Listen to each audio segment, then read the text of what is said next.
Hey everyone, and welcome to Business Boutique. I'm Christy Wright, and today we are talking about becoming more disciplined. Later on in the show, I'll be interviewing nationally syndicated radio show host and multiple New York Times bestselling author, Dave Ramsey. We're going to be talking about the role that discipline plays in your life and your business. I'm going to be answering one of your emails, and I have a challenge for you that's going to help you have more integrity. But first, let's go ahead and talk about becoming more disciplined. Hey everyone, and welcome to Business Boutique. I'm Christy Wright, and today we are talking about being more disciplined. I don't know if you need this. I certainly do. I'll tell you guys, I talk about this all the time, but I've got a lot of feelings, right? Like even my feelings have feelings. Like I feel good, so I act happy. I feel bad, so I act mad. And my feelings tend to just kind of drive things sometimes. But you know what? If you are building your business or building your life or your dreams or your goals only on your feelings, it's going to be a roller coaster. You're going to be up, you're going to be down, you're going to be in the mood, out of the mood. And that's why I'm so excited to talk about something that will help you create stability as you reach for your goals and try to build your dream and build your business. Well, that one thing is discipline. Now, I know it doesn't sound exciting. Like no one listening and watching right now is thinking, oh, discipline, love talking about that. In fact, the word itself has kind of a negative connotation. Like you think of discipline, you think of, I'm disciplining my children, which usually that's not fun for anyone, right? They're getting time out, you're upset, they're misbehaving. It's just never a good scenario. But here's the thing. Discipline can actually be an unbelievable quality. Some of the most successful people in the world have incredible discipline. Now, like anything I teach you, discipline is not one of those things that's a gene that some people get and some people don't. It's a choice we can make. It's a skill we can learn. You can actually cultivate discipline in your own life, even if you're not naturally disciplined. You know, I love the example of Stephen King. Now, I'm sure you've heard of Stephen King. He has written countless books. Many of them have become movies, and he talks about his success. And he says the reason behind his success is one thing. You guessed it. Discipline. In fact, he is amazing. He says he doesn't even believe in writer's block. He says it's just an excuse writers use when they don't have any motivation to write. Talk about some tough love. Stephen King writes 10 pages a day, even on birthdays and holidays. Now, I don't know about that. I would recommend you take your birthday and Christmas off. But here's the thing. I love the idea behind it. Your success is not dependent on your situation or your feelings or whether the weather is nice or not. It's dependent on your discipline. You know, I actually know what he's talking about because when I was writing Business Boutique, it took incredible discipline to crank out the words and the pages and the chapters to reach my deadline. I wasn't going to get there if I only wrote when I was in the mood. I wasn't going to get there if I only wrote when I was inspired. I had to get there through being incredibly disciplined. And I love the quote by my good friend Christine Kane where she says, vision will inspire you, but discipline will get you there. And I don't know about you, but let's just camp here for a second. I tend to love the beginnings of things. I love the newness. I love new ideas. I love vision casting. I love goal setting. I love the beginning stages. It's exciting. It's creative. It's full of possibilities. It is fun. But I love what she says here. Vision will inspire you. Yes, it's very inspirational in the beginning, but it won't get you there. What will get you there, as she says? Discipline. The day-to-day grind. Cranking out the words or the miles or the emails or the spreadsheets, whatever you have to do, the baby steps day in and day out, the unimpressive things that make up a given day toward your goal, that's what actually gets you to the goal, not the beginning, not the exciting stuff, not all the fun goal setting and vision casting. It's the discipline that gets you to where you want to be. Now, I would say that many of us have a lack of discipline because we don't really know what it truly means. We don't really know what it looks like. So let's just talk about some examples of what discipline is. Well, number one, discipline means following through even when you don't want to. Let me just give you an example, shall I? I have a lot of these. I will tell you, I get myself into things that after getting myself into it, AKA committing, I realized I didn't want to do it, or I don't want to do it anymore. I have moved on emotionally to something else, but I've committed. Now, one good thing about me is I'm really big on commitments. I want my word to mean something. So if I commit, I'm going to do it. I'm going to follow through, which means, y'all, I have to follow through on things all the time, even if I don't want to. Prime example. I've talked about this recently, but back in the spring, I volunteered, for some reason I can't explain, to coach my son's 4-year-old soccer team when there wasn't a coach. Well, that seemed like a great idea in February when I was bored and there was nothing going on and it was cold outside. I was like, sure, yeah, fine. Well, by mid-May, when I was still having to show up for practices and create drills and games and different teaching techniques for 4-year-olds every single week and show up for games every single week and wake up when the weather forecast was bad and have to make the call for the parents. Do they get their kids out of bed to go to the game, or are we going to call it a cancellation due to the weather? I had to follow through. But you know what? That means that my reputation's intact. I'm a person of my word and I follow through on my commitment. That's what discipline is. It means you follow through even when you don't want to. Like when you volunteer to serve in the nursery, but when you wake up, you really want to sleep in. Sorry, you volunteered. You need to follow through. The second example of discipline means holding yourself accountable even when no one is watching, even when no one sees you, even when you don't have someone standing there to give you a high five and celebrate you, even when you're not going to post it on Facebook or Instagram. Like waking up at 4 a.m. to work out because you made a promise to yourself that you're going to do it, and you're going to honor that promise.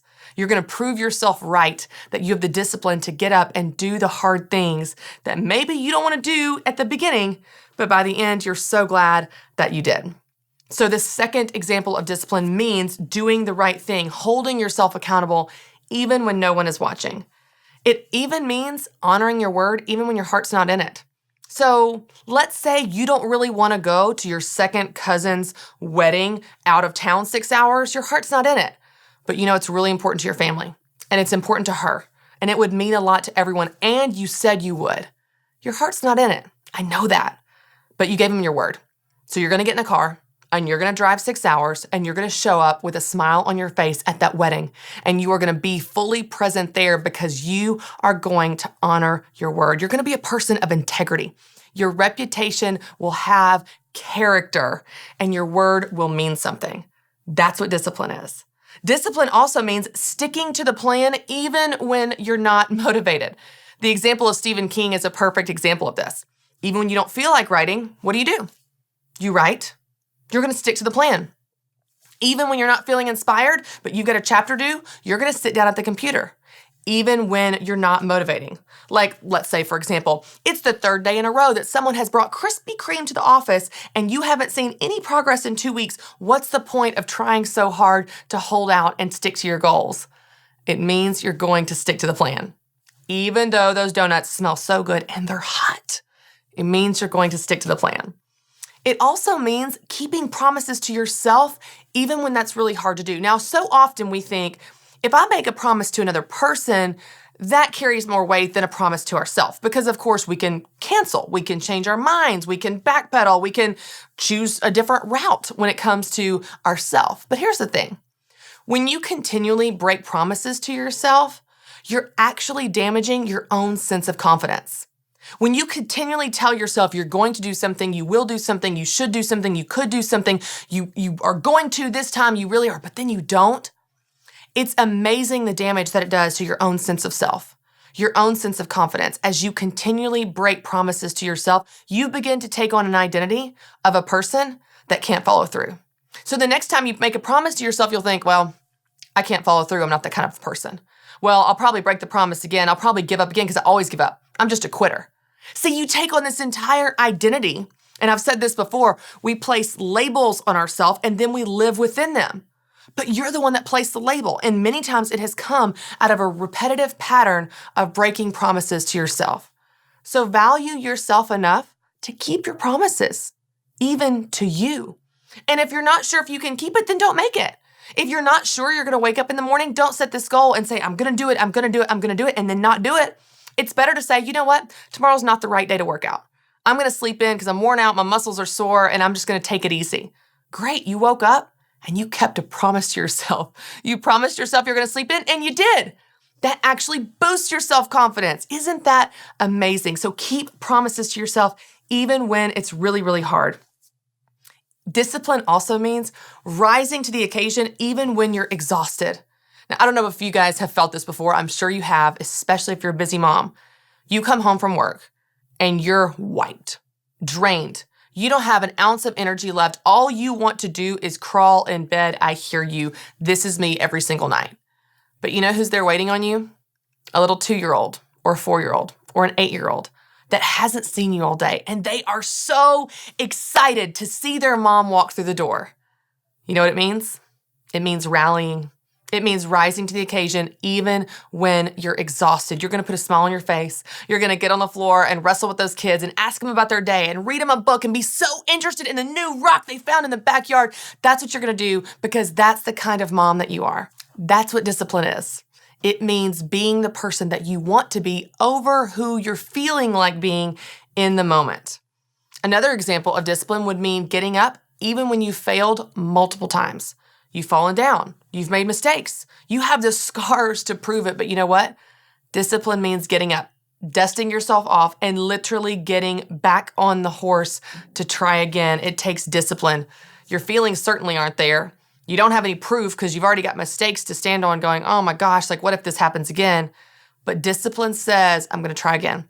I'm going to go for it. I'm going to dust myself off and go for it one more time. For example, Oprah was fired as a news reporter early on in her career. What if she had given up? We wouldn't have the Oprah that we have today. You have to have the discipline to just keep going, even when you don't feel like it. Discipline also means investing in yourself, even when you might feel a little bit selfish. For example, so often we feel guilty when we leave our kids to go work on our business or our dream or our career. When we're at work, we're thinking about the kids. When we're at home, we're thinking about work. We're always feeling guilty. Discipline means controlling your thoughts and controlling your focus to be where your feet are, being present in the moment that you're in. And what's amazing is you will shake the guilt when you actually choose to be present wherever you are. Discipline also means turning off other distractions when you want to focus on something specific. So you want to focus on your work on your computer, great. Close out all the other tabs. You want to focus on a person in front of you, great. Put your phone away. Discipline means actually, actively doing something to set you up to succeed in the moment that you're in. Of course, any of us can be distracted. Any of us can feel emotions that are counter to what we want or where we're going or what we're trying to do. But discipline means pushing through anyway. And here's the great news, y'all. You already have this spirit inside you. You don't have to go out and try to get this gene or learn this thing about discipline. You actually already have this spirit in you. I love how the Bible in 2 Timothy 1:7 says, "For God has not given us a spirit of timidity, but of power, love, and self-discipline." Self-discipline. You already have this spirit inside of you. It's just up to us to tap into that and use that and leverage that in our lives day in and day out. Now, I want to give you 3 practical things that you can do to actually improve your self-discipline this week. So all the things we've been talking about, how do we live this out in our daily life? I want to give you 3 ways to do that. Number 1, you've heard me say this before, just take the first step. Set small, realistic goals instead of thinking, oh my gosh, I have to clean the entire house today, which would overwhelm anyone. Instead, just start by putting the laundry away. Just have the discipline to do the tiny, small, unimpressive thing right in front of you. The lowest hanging fruit, the quickest win. That's what you're going to do. And what's amazing is once you start doing that, you gain confidence, pride, satisfaction, a sense of productivity and progress, and most of all, momentum that propels you to take the second baby step. After that first load of laundry, you're like, okay, I'm going to do the dishes. And after the dishes, you're like, I can clean the counters. You get this momentum and you do more than you originally set out to do. But don't start out being overwhelmed. Just take a baby step. Sometimes even the tiniest step in a new direction is all you need to keep going in that direction. So one way to improve your self-discipline is just take the first baby step. The second one is to set yourself up to win. This is really, really key because oftentimes we say, okay, here's my goal, or here's my plan, or here's my dream. But then we put ourselves in scenarios that's completely counter to that. That's full of temptation. That is setting ourselves up to fail. So for example, let's say that you have the goal to eat fewer sweets. I don't know about you guys, but I have a bad sweet tooth. Well, if I'm trying to eat fewer sweets or no sweets, no sugar in my diet at all to try to just be healthier overall, I don't need to buy mint Oreos, which are my favorite, by the way, or other ice cream or other cookies or other treats at the grocery store and stock my pantry and fridge with sweets. That's setting myself up to fail. Instead, set yourself up to win. How can you create a great organized desk environment so you are actually more excited to go to work and to work on your business? How can you clean out your pantry or your fridge to set yourself up to be more successful in your health goals? How can you set out your workout clothes the night before you want to work out to set yourself up to win? So in the morning, you have one less excuse of why you can't wake up and go work out because, oh, I can't find the clothes. No, your clothes are right there. So when you set yourself up to win, you make discipline so much easier. You're actually preparing to win. You're preparing in advance to succeed versus putting yourself in the scenario of having so much discipline that you're going to be able to withstand any temptation or any distraction or any outside pressure or excuse. Instead, prepare to win. Prepare to succeed. And when you do that, when you actually set yourself up to win, then the discipline is a lot less necessary. You're just following through on your preparation by that point. The third step, and this is huge, is find accountability. Find accountability to help you actually be disciplined. I will tell you, this kind of goes hand in hand with number 2. If you have some health goals and you're hanging out with people that are eating sweets, going out, having pizza, drinking beer, hanging out all the time, you're constantly going to feel like you're swimming upstream. Instead, find some accountability. If you want to work out, join a workout group. If you want to write more, join a writer's club. If you want to read more, join a book club. Find accountability and put people around you that have similar goals and have similar dreams and are working on similar things. Then you can hold each other accountable. I've used this example before of Rachel Cruz and I, but when we were working out together, it was having the accountability of each other that helped us stay disciplined. I would have never in a million years had the discipline to wake up 3 to 4 to 5 times a week in the morning at 4 a.m. before work to drive to a different YMCA than the one by my house to work out if I had not had that accountability. If I didn't have a friend there waiting on me, someone I was not only going to get to enjoy the experience with, but someone that I would have to text and report to if I wasn't going to make it. Find accountability. What are your goals? What are your plans? What are you trying to be disciplined in? And then surround yourself with people that can help support you, provide accountability, cheer you on, high five you. Another example is in marriage. I will tell you, when my husband and I decide to eat healthy together, we eat healthy. And when we don't, neither one of us does. Because it's really hard to be the person in the marriage that's getting a salad and water when the other person is getting Coke and pizza. It's amazing how helpful accountability is. So, what is that accountability for you? You know, maybe it's in the Business Boutique Facebook group. Maybe you're a Business Boutique Academy member. Maybe you have a friend in your town or your city that you meet for coffee to talk about business one day a week. I don't know what it is. I don't know if it's a Bible study or a book club or something else entirely, but find accountability. And when you have that accountability, again, you won't need quite as much discipline because you have that support of other people on the same journey that you are. The bottom line is this: discipline is a decision that you make. It's not a feeling that you feel or don't, or a gene that you got or didn't. Instead, it is a decision that you make, and that is available to everyone. It's not something negative. It's not something that's going to make you feel locked in and handcuffed. It's not something that is a punishment for you. In fact, it's the exact opposite. Discipline is a tool and a skill that will truly get you to where you want to be. Hey everyone, and welcome to Business Boutique. I'm so excited because today we are sharing another exclusive behind the scenes video training lesson from our Business Boutique Academy. Now today's lesson is a lot of fun because I got to sit down with my very good friend, Annie F. Downs. You know her well, but we love Annie, and she has been a friend of Business Boutique for years. In today's lesson, we actually sit down and talk about being brave. What does it mean to be brave? How do you be brave in a practical way in your day-to-day life and business? Well, we talk about all of that and more in part 1 with Annie F. Downs. Check out this interview. Hey everyone, welcome back. I'm so excited about today's lesson because I get to hang out with one of my very best friends and someone that you all know very well. She's the author of multiple books, including Let's All Be Brave and most recently, 100 Days to Brave. She's the host of our Business Boutique events, and she is everyone's best friend. I'm so excited for us to get to hang out with Annie F. Downs. Annie, thanks so much for being here again. I love it. This is not your first rodeo. No. But these are my people. These are your people. Now, I love having you on the Academy set to teach our women, to help them, but mostly to hang out with me. That's right. You're hard to schedule, so I'm like, let's just put her in an Academy lesson. Then we can talk and hang out like girlfriends, and people will learn. That's right. Hopefully. Most of the women in the Business Boutique world know you. They know you from our events and from podcasts and from previous Academy lessons. But if they don't, if someone's new to the Academy and they're not familiar with you and your books and what you do, let's start with just a little bit of overview of what you're working on, a little bit of your story. Hi, I'm Annie. That's great. That's easy to do. Good start. There are 3 main kind of buckets that we put our time to.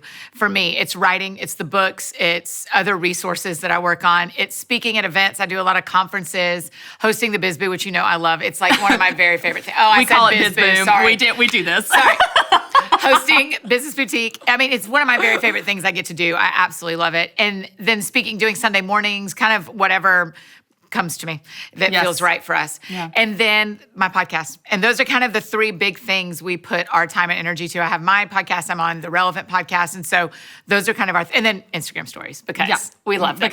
They're just the most fun. It's the best way to invite your friends into what they don't see when they see this. Yes. The stuff you could never get away with, like, in really produced, great, beautiful, perfect things, but like the fun behind the scenes. Right, and it's there for 24 hours and it's gone. Right. It's just like inviting people along to what you're doing, so I love that too. Yeah. Okay, so one of the things I want to remind our Academy members of that they may not know is I'm in the Academy, thank you. So that includes me. I learn a lot. Yes. Is you used to be a teacher. Yeah. And so we talked about this on the podcast, but if someone hasn't heard those podcast episodes, talk a little bit about how you took those skills as a teacher to what you're doing now. Because everything you just mentioned is teaching in these just different platforms. And I love how you've taken these skills and this heart for teaching and used it in a new way. So talk a little bit about what that experience has been like transitioning into what you're doing now. Yeah, no, literally, I have one skill set. I can entertain people long enough they learn something, right? Yeah. So that's what I did when it was 4th graders. That's what I do in my books. That's what I do at Business Boutique is I entertain them till they remember where the bathrooms are. Yeah. Right? Or till they remember to look in their notebook. The interesting thing is a couple of years into my teaching, I felt like God started helping me define what I do. Mm-hmm. And it wasn't teach elementary school. What I do is teach. What I do is entertain people long enough that they learn something. That is the sentence. It hangs in my office. It is what we do. It's what we know that we do. Mm-hmm. And so I literally got to practice teaching and putting content in a way that was palatable for the audience for 180 days for the same 30 kids every day for 5 school years. Right? And so then when I went after and tried to, and I'd had this dream to write books and to like kind of transition. I didn't know this could be a job, but I knew it's something I wanted to do. And so I thought, well, that's actually doing the same thing. Yeah. It just is a different audience. So it takes a little of the fear out of it because it's not like I'm doing something I don't know how to do. There's a new medium to it and a new audience, but I'm doing what I know how to do. I can write a lesson plan. I can write a Sunday morning sermon. Right. It is the same skill. It's just different content. I mean, if you can keep 4th graders engaged, if you can hold them after testing is done, you can handle it. Yeah. You can handle There's anybody. not a crowd you can't handle. That's right. Now, some people may think that you and I met through the whole speaking, writing world, but we didn't. Right. So let's take them back because I actually knew you when you were a teacher, back to Jenny Ketron's small group and the Bible study. That's where we met. And it's so fun because we were 2012, 11? No idea. Yeah, I'm just going to go with you. Years ago. A lifetime ago. Isn't that great? But we were both doing completely different things. I wasn't a speaker or writer at the time either. No. But we became instant friends. Yeah. And it's partly because we have a lot of things in common. So let's just tell them all the things we have in common. Okay. Loud. I was about to say volume is first. They're going to have to edit this down like immediately because we are it's resounding. I mean, while we were getting ready, Rachel Cruz popped in and the volume of the 3 of us is just it's a blessing. It's special. It's a blessing. Special. It's a gift for you. So we have You're that welcome. in common. We're very loud. We love Britney Spears. Oh, Should we do an academy lesson specifically on Britney? I mean, I just feel like it would really anything will help the people go after. It's like you need to know what song goes when and where in your life for sure. And talk about a woman who can bring a career back. I mean, you can shave your head and be back in 3 years, starring in Vegas. There is something. She figured out how to be Britney. She didn't try to be anybody else. She stuck around being Britney. And it's still working. We can teach on this. It's still working. It's a great example. Loud again. Yeah. We love soccer. We love helping women with businesses. Yes. It's so fun. Yes. I've loved watching you and your team build this because over and over, every city we go to, it is women. I mean, it's the line you say all the time, helping women make money doing what they love. Yeah. And we hear the craziest ideas. That's right. And then they're doing them and they're making money. And it's so fun. That's what we love is we love fun. Yes. We love having fun. We love fun. We love people. We love loud. Again, we love all the things. Okay, so one of the things that I love about our friendship is, to your point, we've seen it kind of evolve, like what you were doing, what I was doing. And what they may not know, and I've told this story before, I think on the podcast, but I want to go back there, is you were the first person that told me I could be a writer. And I don't know if you remember this, but we sat in Starbucks. And this was before I was a personality, before I was a speaker, anything. Yeah. And you were already kind of doing this thing. You had left the teaching, or maybe it was on the side, but I sat you down and I was just, as a mentor, I was like, what do you think? How do you do this? How do you do writing? How do you do blogging? And you just spoke life over me. And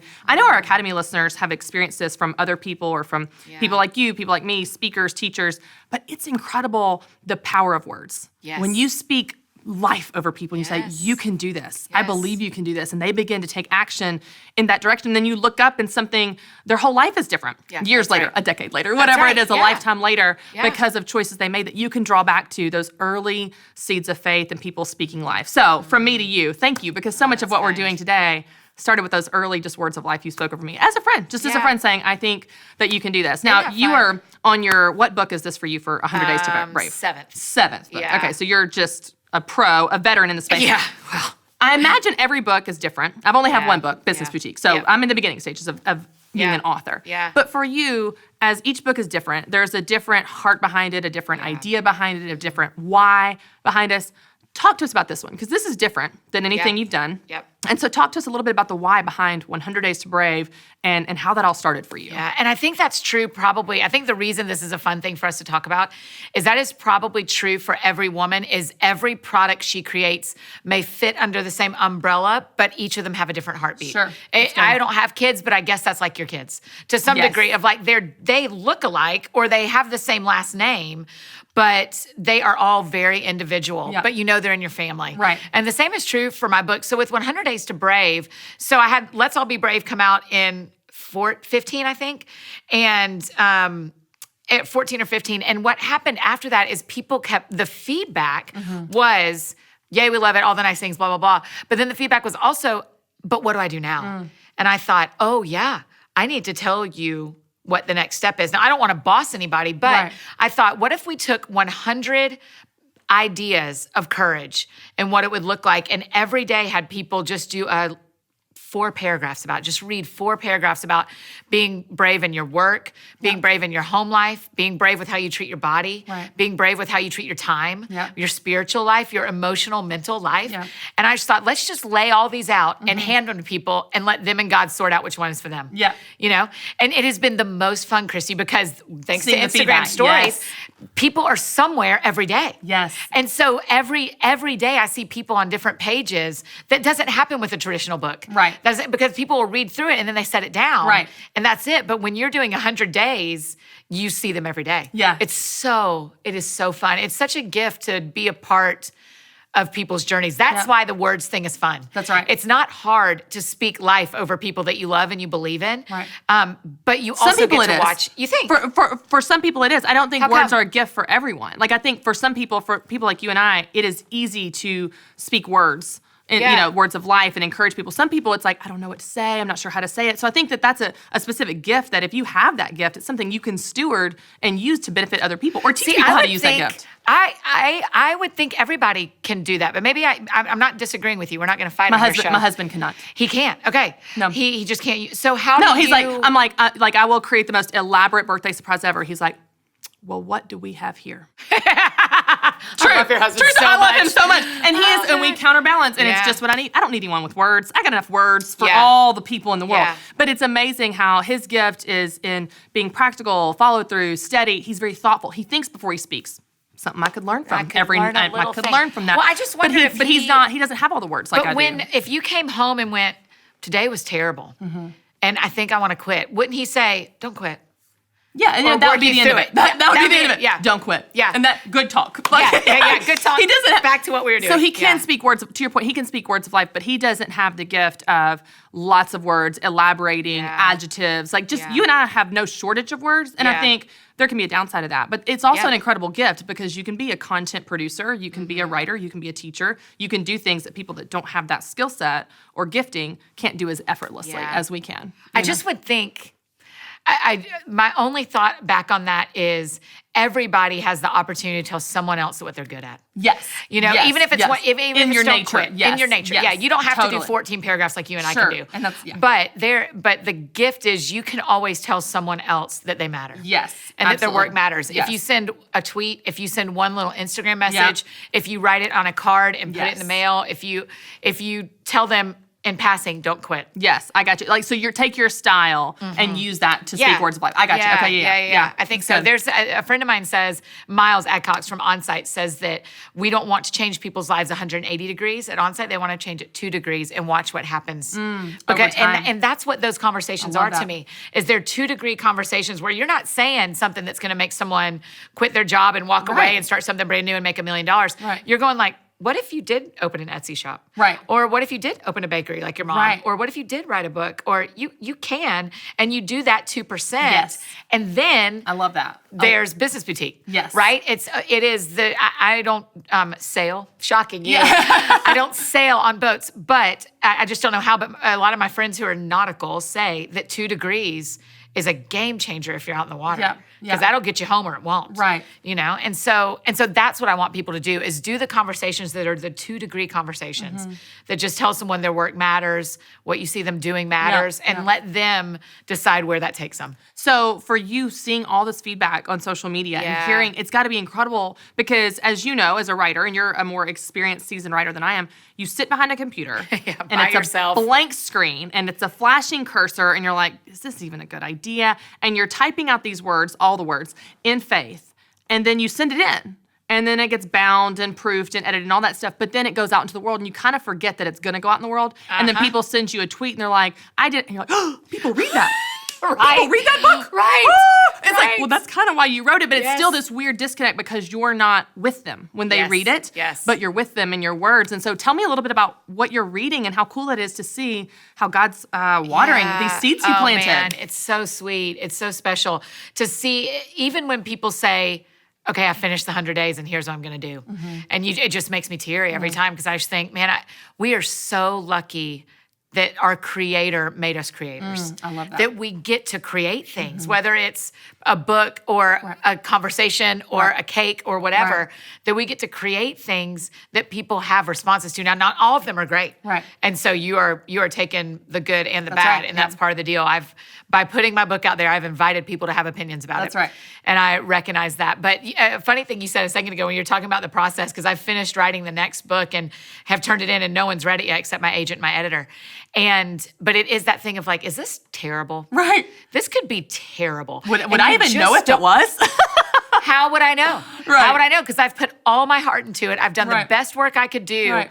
What if it's terrible? Right. What do I do? And that is such a question we as creators and business owners and makers have to ask. Right. Is if this is terrible, what do I do? Right. Do I give up? Do I not do it? Can I not write books? Right. Or do I need to edit this book and make it better? And so insert the don't quit, right? Yeah. The, like, don't quit this is where you don't walk away. Right. And so when you get, I say that to say when you get the feedback from the work that you did that with, right, and you go, okay, this matters. This work matters. Not everyone can do what I am the only one who can do Annie's books. That's right. I'm the only one who can answer questions with you from Annie. I'm the only one who can, that's why we have people who help us. Right. Because there is stuff that a lot of us can do. Right. There's stuff that only I can do on this planet. And that's what God has asked me to do, is what I'm meant to do. Right. And so I can't quit. I can't quit. And so that feedback helps me remember that this matters, even when I'm tired, even when it feels hard, even when I don't necessarily love the next thing I've made. Right. Yet I will. Right. It is so generous of people. That's why, like at Business Boutique or at other events, when people want to meet us, we're like, yes, of course. Right. The idea that we created anything that you want to see my face afterwards and respond to, I want to meet you too. Right. Because I want to say thank you more than you do. Right, You right. know? Well, and it's amazing too because it's this surreal experience where you have an idea or a calling, whether it's a business or book. We're using the book example here. And you type it out in faith and you work on it. And then you start to see feedback that's really cool. And you're like, oh, yay, that made an impact. But then you start to see feedback that far exceeds anything you could have done. And you know, oh, God did that. God did that. And then it's this amazing sense of responsibility and awe that you get to be a part of what God's doing, where you can together lock arms with this person and go, let's celebrate what God did, because I'm telling you, that was way smarter than anything I'm capable of. Oh, for and sure. I know For that that was beyond me. And that's why both of us can tell people, you should buy this book that I wrote. Right, I think you should buy 100 Days to Brave, because God does stuff with it that I couldn't have planned on. Right. He says stuff to you as the reader that I didn't write in there. Right. I'll have people highlight things on a page and link me and then write a little paragraph on Insta story. And I'll go, I didn't say anything. I know. They'll quote me. They'll quote me. This is brilliant. I'm like, it is. I didn't say that. Say it. Mm-hmm. And it's glad one you of those got that. Yeah, it's one of those things where you go like, I know that 100 Days to Brave was a gift to me to share. That's right. So I am happy to tell people to buy it because it was a gift to me too. Right? And that's Business Boutique too. You go like, yeah, I did the work, but God downloaded this to me and gave this to me to steward. You should buy it and you should read it. And that's how I get to feel watching God. My pastor at church at Crosspoint, Kevin, says it's when you feel the wind of God at your back. Where you go like that visual. This is gonna move forward no matter what. I get to decide where I sit on this as the wind blows it forward. Yeah. Do I go, here it comes, everybody? Or do I go, oh, don't look? Or, Right. And so it is really sweet. And not all my books are going to do great.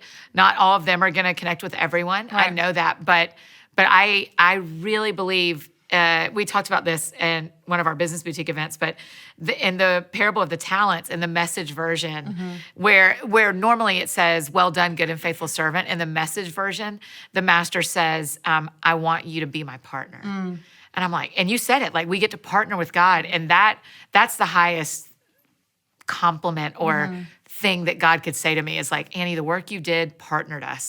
That I'm like, that's what I want. That's what I want in my life. I love that. And I love that you're getting to see that firsthand because of social media. You're getting to connect with people and see the feedback and see the input, that people probably 30 years ago that wrote books didn't get to see your experience. So they got letters. In the same way. Yeah.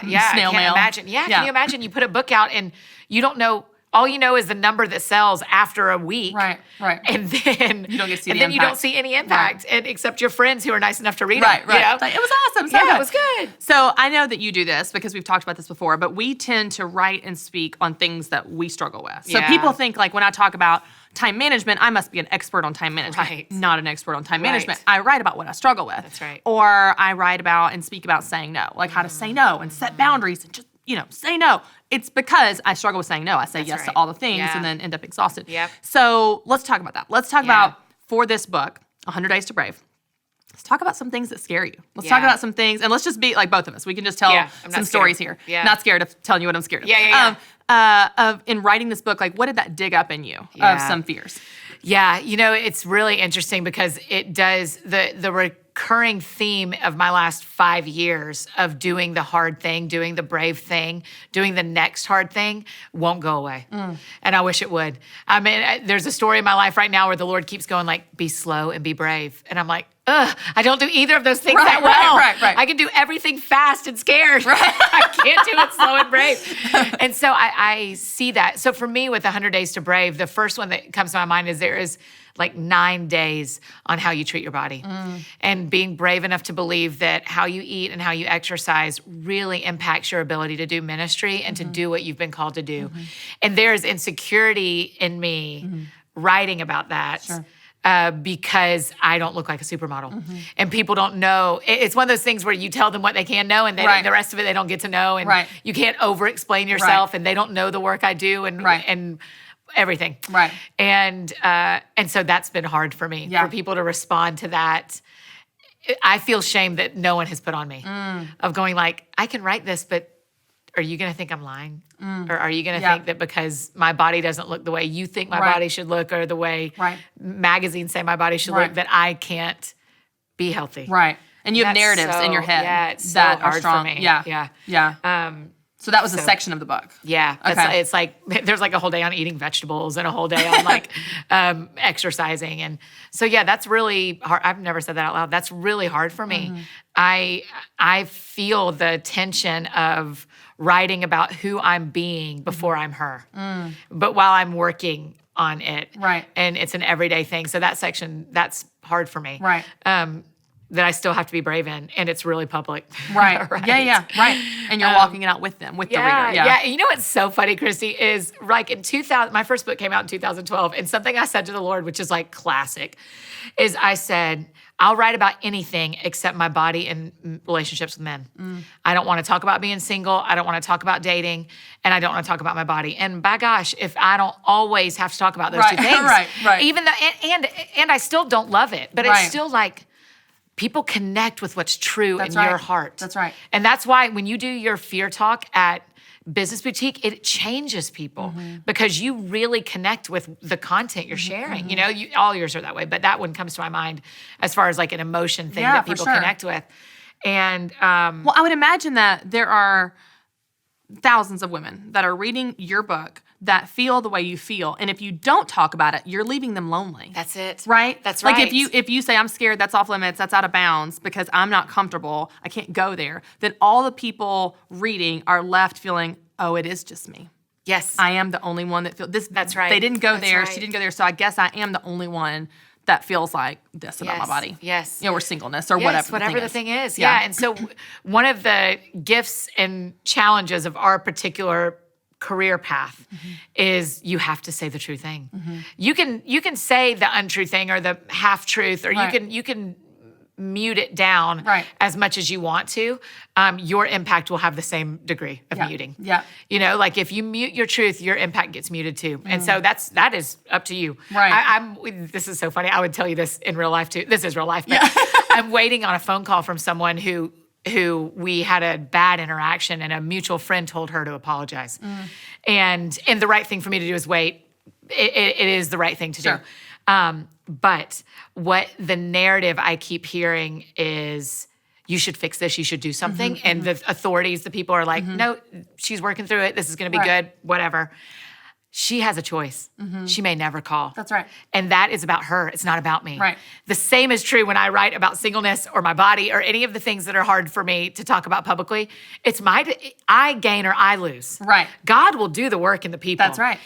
I gain or I lose relationship depth with God based on what I'm willing to share and what I'm not willing to share. And there's a healthy level. And that's why we have people who are in our lives that go like, take that paragraph out. Right. And you don't have to say that. Right. And you don't have to do that.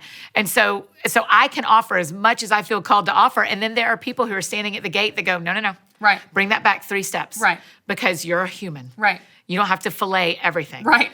You know? Right. And so I feel that. I feel that like the need for wisdom from other people, but also the desire, like we only do this life one time. I get like most 100 years. I hope I get 100 years.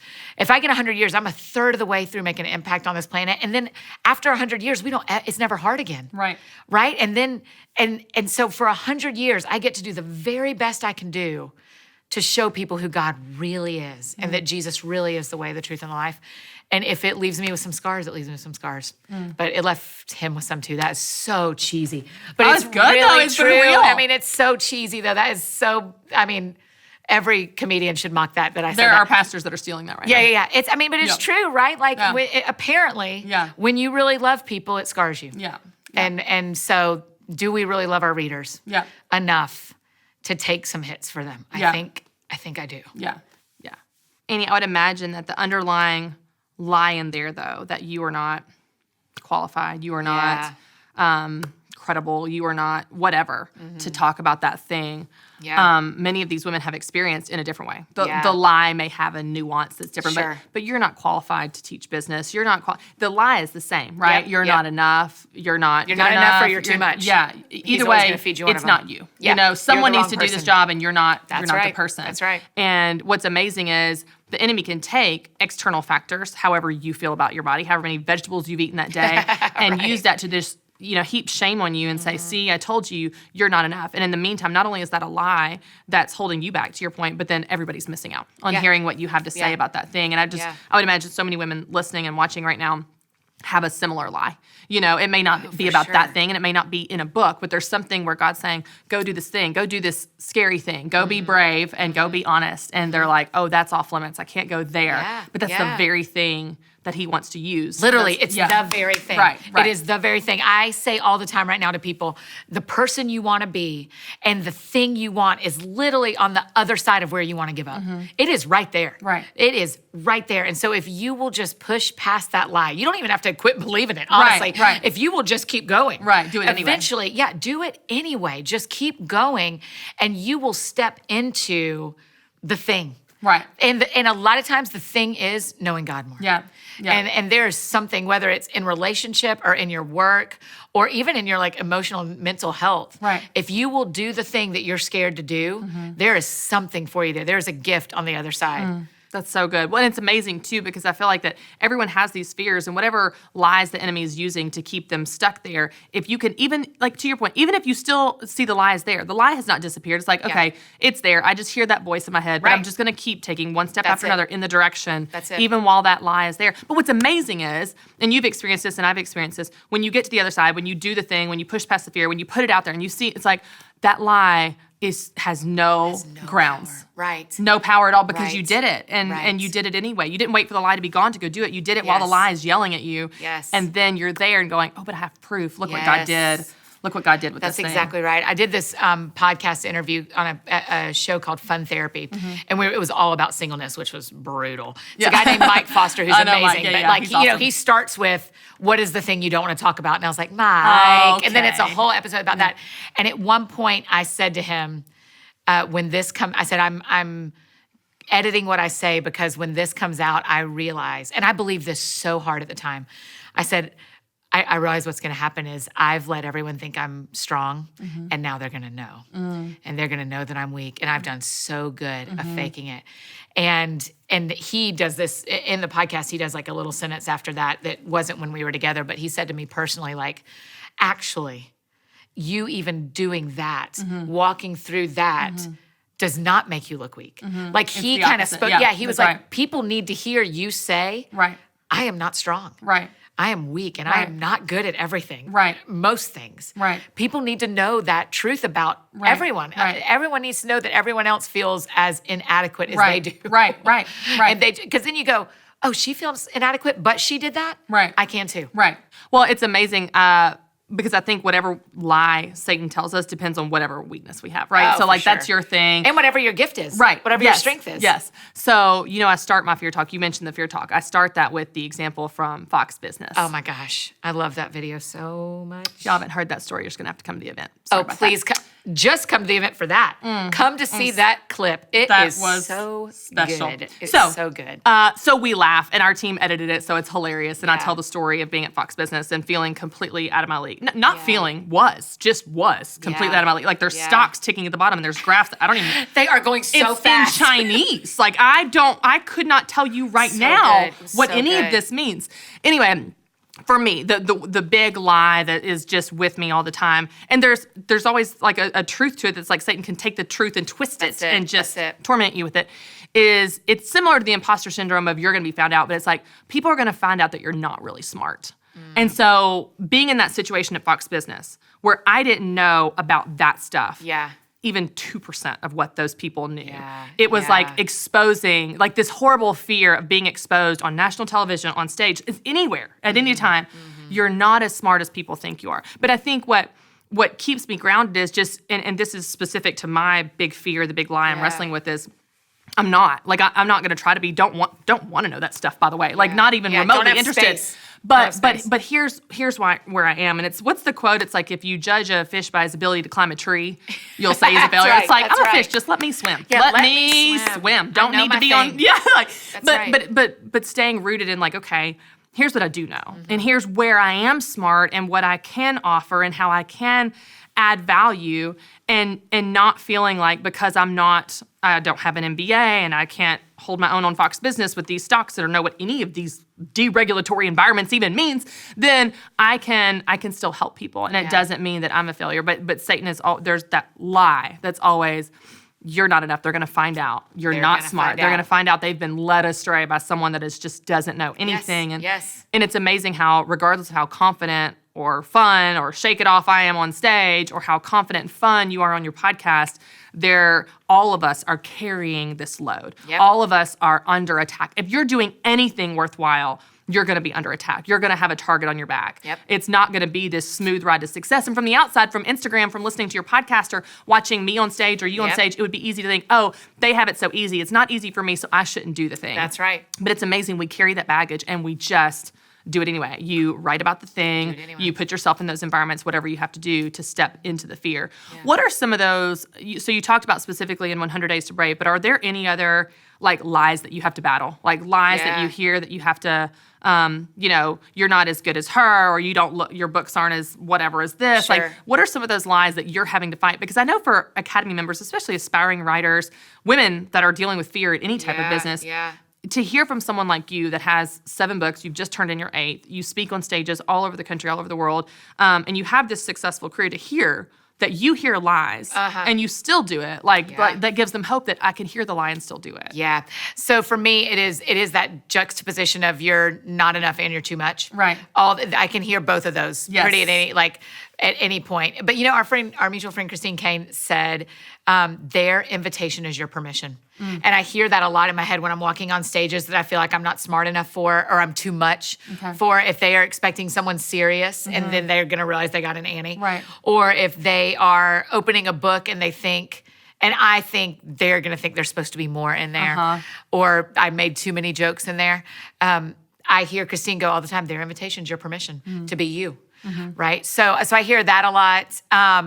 In my personal life that reflects in my business and my ministry life, there's a lot of like, you failed relationally by being single. And so you aren't a trustworthy voice about relationship. And I don't think that's true. But I hear that in my head of like, don't try to talk about dating and don't try to talk about relationships because you haven't made it work. What are you going to say? Right. You know? And so I would just, I know you know this, but I would just say the exact opposite is true. No one that is single wants to hear from me that's been married about 6 years, next month. Like, no one, they're like, that sounds nice for you. That sounds easy for you. Aren't you just happily married? I would say the opposite is true. Like, that's where the power is because that's been your journey, to tell that story and connect with people that can find hope in that. And that's why the enemy wants us to stop those. That's right. Because the gift that you can offer people when you're in the thing with them is different. The same is true for women who are trying to have kids and haven't been able to have kids yet. That's right. Or for someone who loses a child, or for someone who goes through divorce. If you can talk about hope while you're in the mud, then, or the situation, whatever it is, while you are in the thing, if you can talk about hope while you're there, that changes people. Yes. And so I often, especially when we talk about the idea of the enemy having any voice into our lives, if I don't feel like he's messing with anything, I pay closer attention. Because I'm like, are you subliminally, like, is there some little something you're whispering to me? Right. Is there something that I'm just swallowing that you're just feeding me? And there are other times where he jumps the shark and is like, oh, I heard it. Like, you hear in your head, like, you get out of the shower and you're getting ready and you look in the mirror and it's like, no one's going to pick you. And I was like, okay, I see you. You've been saying that since 10th grade. Pick a new song to sing. Serious, right? So sometimes he jumps the shark a little bit and tries old ones on me to see if I'll still bite. Right. And I don't anymore. But a lot of times I recognize that the lies that I hear in my head are directly connected with the place I can have the most impact in someone else's life and in my own truth. And so in my own life. And so I think that oftentimes that's what I hear is connected directly with my own pain or my own concern that are the areas that God also says, but what if you actually told people the truth? Right. And what if you spoke from where you really are? Right. How would that impact people? Right. Well, I think it's so easy to confuse the voice of God and not. And so when you're hearing these thoughts, you can be like, oh, that's God telling me this is a bad idea. But you know the difference. Yes. Like your spirit knows the difference between the voice of God and what conviction is and what encouragement is and that type of thing, and the voice of life that he speaks over you as his beloved, and the voice of the enemy that says, you are not enough, no one's going to pick you. Yes. That's not the voice of God. And I say this all the time. Anything that tears you down is not from God. That's right. That is not who God is, right. and that is not what God says. And so when you start to discern between the two, then you can see, wow, I'm getting really attacked around this issue. That's not the thing to run from. That is the thing to run into, because it's the very place of power. If it wasn't under attack, then it may not be the place of power. It's like that's exactly where he goes, because there's the potential, which gives you excitement, confidence, power to run into the thing, even though it feels scary. Dude, it happened you see the this potential. morning. I was praying about something, and I was on Voxer, which I actually hate, so not endorsing Voxer because it makes me crazy to have to listen to people for 9 minutes. As you can imagine, I need to respond. Don't talk to me for 9 minutes. But I was saying to a friend on Voxer, I was like, I keep hearing this prayer doesn't matter. And I was like, this prayer must really matter. He is trying to cut me off at the knees before I really even get into this, because this prayer must really matter. Why would God ever say that? Don't pray that. It doesn't matter.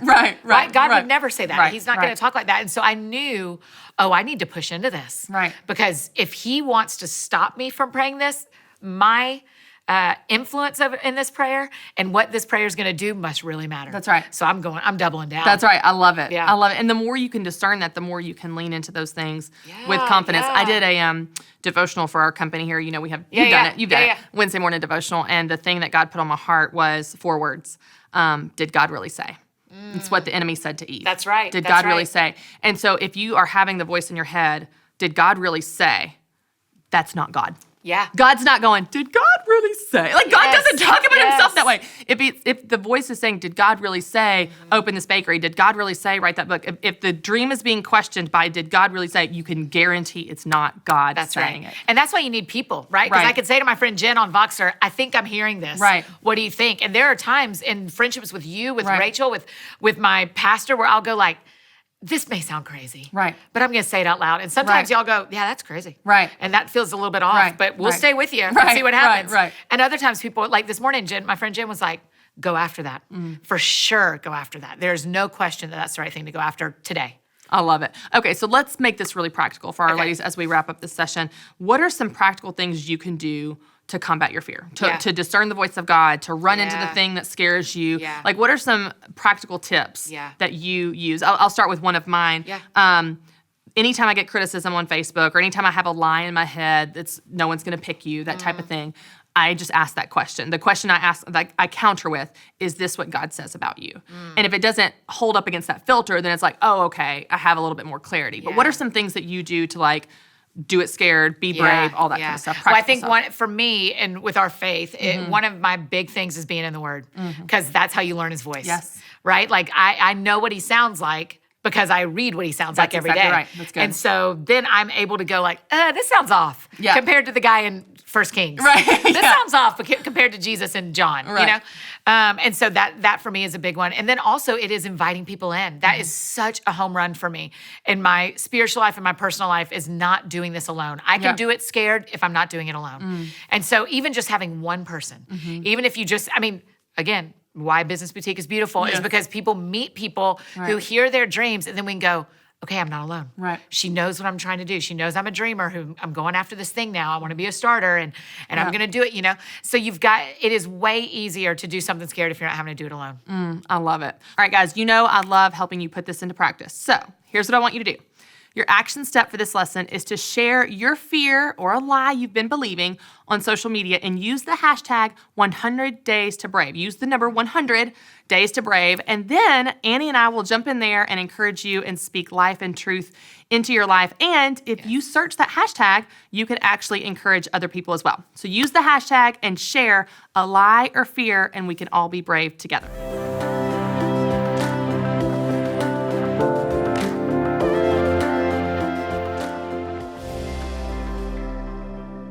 Hey everyone, and welcome to Business Boutique. I am so excited about today because I get to share another awesome conversation with you, and this person is one of your favorites. I know it because you tell me all the time. Today's conversation is with Dave Ramsey, who is a nationally syndicated radio show host of The Dave Ramsey Show and a multiple New York Times bestselling author. He also happens to be the CEO of the company I work for, Ramsey Solutions, with 800 team members, and he's also one of my mentors and friends, and I'm so thankful that he sits down with us to talk about discipline. Check out our conversation. Hey everyone, and welcome to Business Boutique. I'm Christy Wright, and I get to hang out with Dave Ramsey. Dave, thanks for being here. My honor. I'm so excited about this. We've had you on the show before, and every time those episodes are a huge hit. And it's, I think, because we talk about things that are so applicable, and today is no exception. We're talking about discipline. Now, this is something you teach us as a leader, as a CEO. You teach it in entree leadership. You certainly teach it in money. Let's just talk about your ideas about discipline and certainly how it's affected your ability to achieve your goals and be successful in life.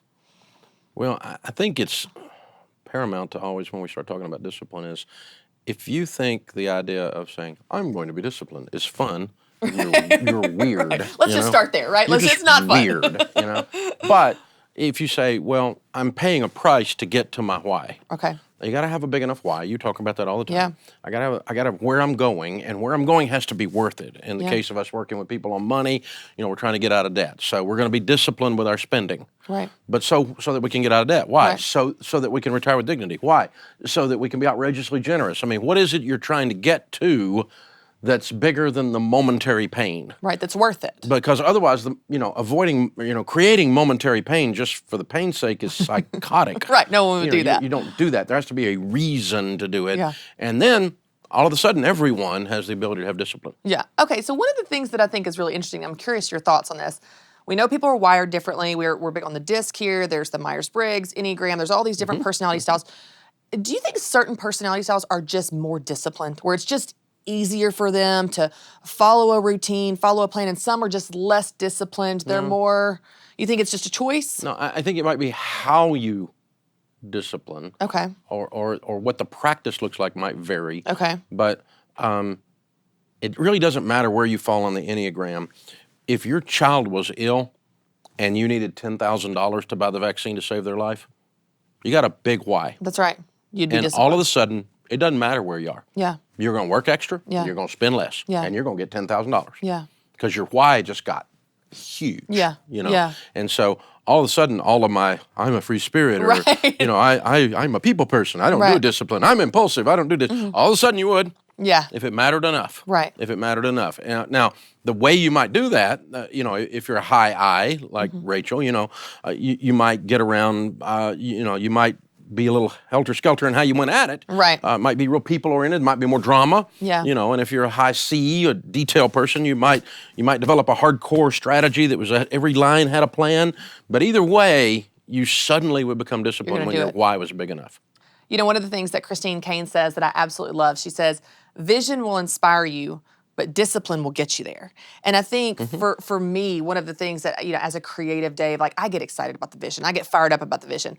And then sometimes, like a lot of entrepreneurs, I'm not so great at the follow through. We're good at the new, we're not great at the follow through. We've got 100 ideas and we don't follow through. What are some things that we can do, especially if you get real excited in that visionary stage, to move past it and actually have the discipline to see it through? Well, you can just, what I've done is I just try to meld it with my personality rather than against my personality. Yeah. My personality is very entrepreneurial. Yep. And so I like starting things. I like working on broken things. I don't like operating things. Yeah, maintenance. And I know this about myself. And so I can only force myself to do accounting for so long before I just die. Yeah. I just hate accounting, right? Yeah. But I do want to see the numbers. So quickly I build my business in such a way that operational type disciplines like that I don't want to do and I'm not naturally good at, I can do them for a period of time to get it off the ground, but I know I've got to hand that off at some point. Yeah. I know I got to hand that rhythm, that detail rhythm off, because I'm not going to do detail rhythm long term. And so I have to know myself enough to create different situations of discipline, different things like that. And so I know the way I'm going to read the Bible. Yeah. I know how I'm going to be disciplined about that. And it's not a certain number of words or pages or chapters a day. That's not the rhythm of my personality. Right. And so it's going to be a little bit of a sprint and a let back and a sprint and a let back and a sprint and a let back. Yeah. Even you're a runner and not now, but I used to be a runner and should be again. But the way I ran a half marathon was I just did it as a series of sprints. I'm just watching each mile and I'm piecing together 13 1-mile runs. Yeah. Because I can't do 13. Yeah. My head doesn't work that way. Yeah, so I just had to figure out how to break it up. Does that make any sense? Yeah, where it works. I love that, where you're working against your natural strengths and how you're wired versus, or working with them rather than against them. It's interesting because I think a lot of business leaders and entrepreneurs, this kind of goes with the new, we gravitate towards the new instead of the follow through, but it's also, we get excited about impressive things.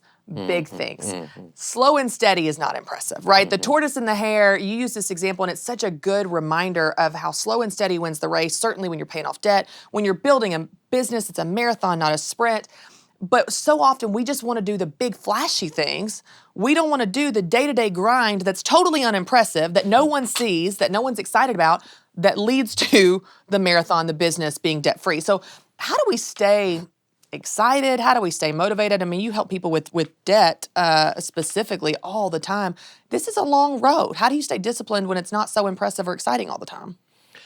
Well, I think even something like running a half marathon, reading the Bible, raising kids, running a business, once you grasp the idea that the one thing that you do is not going to really be the thing. Right. It's not really going to be the definition of success. That the definition of success is incremental progress. Yeah. Then even those of us that like the flash or like the bang Yeah. or like the pick up the broken thing after it exploded thing, Yeah. We start to realize that you're not going to get discovered. There's not going to be one show you're on and all of a sudden you're a star. There's not going to be one thing that we do that causes the book to sell. Yeah. It's going to be showing up every day, every day, every day, every day, every day, every day. And you can get operational in that sense and find ways to use your strengths operationally. Yeah. But what you're looking for is incremental progress rather than fits and starts. And starts.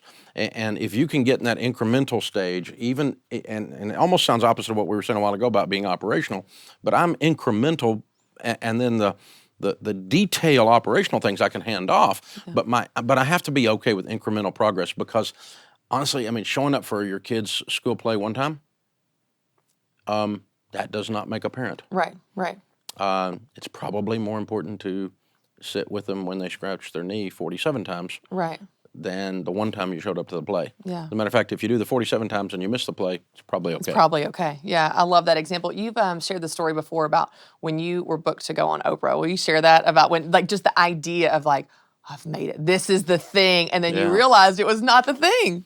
Yeah, and it didn't. It did okay. Yeah. Our Oprah appearance, Sure. we sold some books, but back in those days, used to if you got on Oprah, she extended her scepter. It was like like all of a sudden the book world bowed and you sold 1 million copies, and that did not happen to Dave Ramsey. Yeah. So, but it wasn't the one thing. Yeah. I kept waiting on this one thing. I thought the first time I got on the local news channel that was going to be the one thing. I was like, wow, I got to meet the local news anchor. He was legendary in my mind, Yeah. And then I got to do this show and then that show and then this show. And I kept thinking, wow, if I just do that, and it didn't. It's really an accumulation of all the years of doing it that has built the brand. 25 years of chopping wood. I love how you say that, just chopping wood. And then you're an overnight success. I remember the first time we were booked to be on Fox and Friends, and I thought that I was like, they're going to break my Twitter. Like, I'm just going to have so many followers because I'm on national news. And you're right, it's not. It's like all of these things together, big and small. It's unbelievably disappointing. Yeah, it is. People that are waiting to be discovered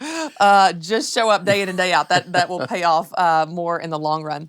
Dave, in your professional life with the business that you run and the team that you lead, and then even in your personal life as, Papa Dave and your family and all these things that are important to you, what does discipline look like in a tactical way? Are there certain areas that you're more disciplined and certain ones that maybe you struggle with? I feel like for me, there's certain ones that I tend to be more disciplined and some that I kind of let go a little bit more. But how does that look in a practical way in your life? I think all of us are probably more disciplined at things we enjoy. Yeah. My wife is like you. She thoroughly enjoys working out. Yeah. She enjoys it. Yeah. And I don't. Yeah. I do it because I have to. Right. Yeah. And I don't do it enough Yeah. because I have to. But when in doubt, she's going for a 6-mile walk. Yeah. I mean, when in doubt. And Yeah. she can't understand why I don't. Yeah. I'm like, no. I don't want to. That sounds like fun. But when in doubt, there's other things that I am going to do. I love to read. So it's very easy for me to be disciplined. I've always got 2 books sitting on my coffee table. Always. And I'm always plowing through some thing I picked up on the internet or some article somebody sent me or something, some study that somebody read and thought I needed to read. And I love that kind of stuff. So I'm a perpetual learner. So that's easy for me. So you find a few of those things. And then the things that, that you're not, I'm not like anti-exercise, but it's not as fun for me. So when I finally do it, I do enjoy it kind of thing. And I certainly enjoy the results. So those things are kind of in the middle like that. They probably ebb and flow a little bit, and I just need to be okay with that. Yeah. And some of the things I'm naturally enjoy, I'm probably going to just naturally be more disciplined at those. I'm going to get a more steady diet of that thing. Yeah. It's funny. I've talked before on the show, but your daughter, Rachel Cruz, and I are very good friends.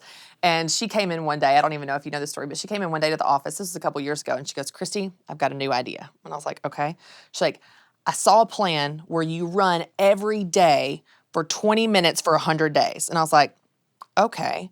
And she goes, so I'm going to do it. And I was like, but you don't like to run. And she's like, but it's only 100 days. It's only 20 minutes. I was like, that's a lot for someone that doesn't like to run. She's like, you're right. Maybe I'll do something else. So it's like, I love the idea of like, what is some fitness that you enjoy? Because if you enjoy it, you're going to be more disciplined. Yeah. It doesn't, I'm like Sharon, it doesn't, you don't have to make me go run. I crave going to run, but it's harder with books. Like I have to force myself to read and slow down and stop. So I think that's really just great wisdom there to figure out what are the things that you naturally enjoy that you obviously are going to be disciplined in. And then the other areas, find ways to backfill for that. Yeah. And I think that's letting people off the hook who have a little bit of a guilt trip about not being disciplined enough.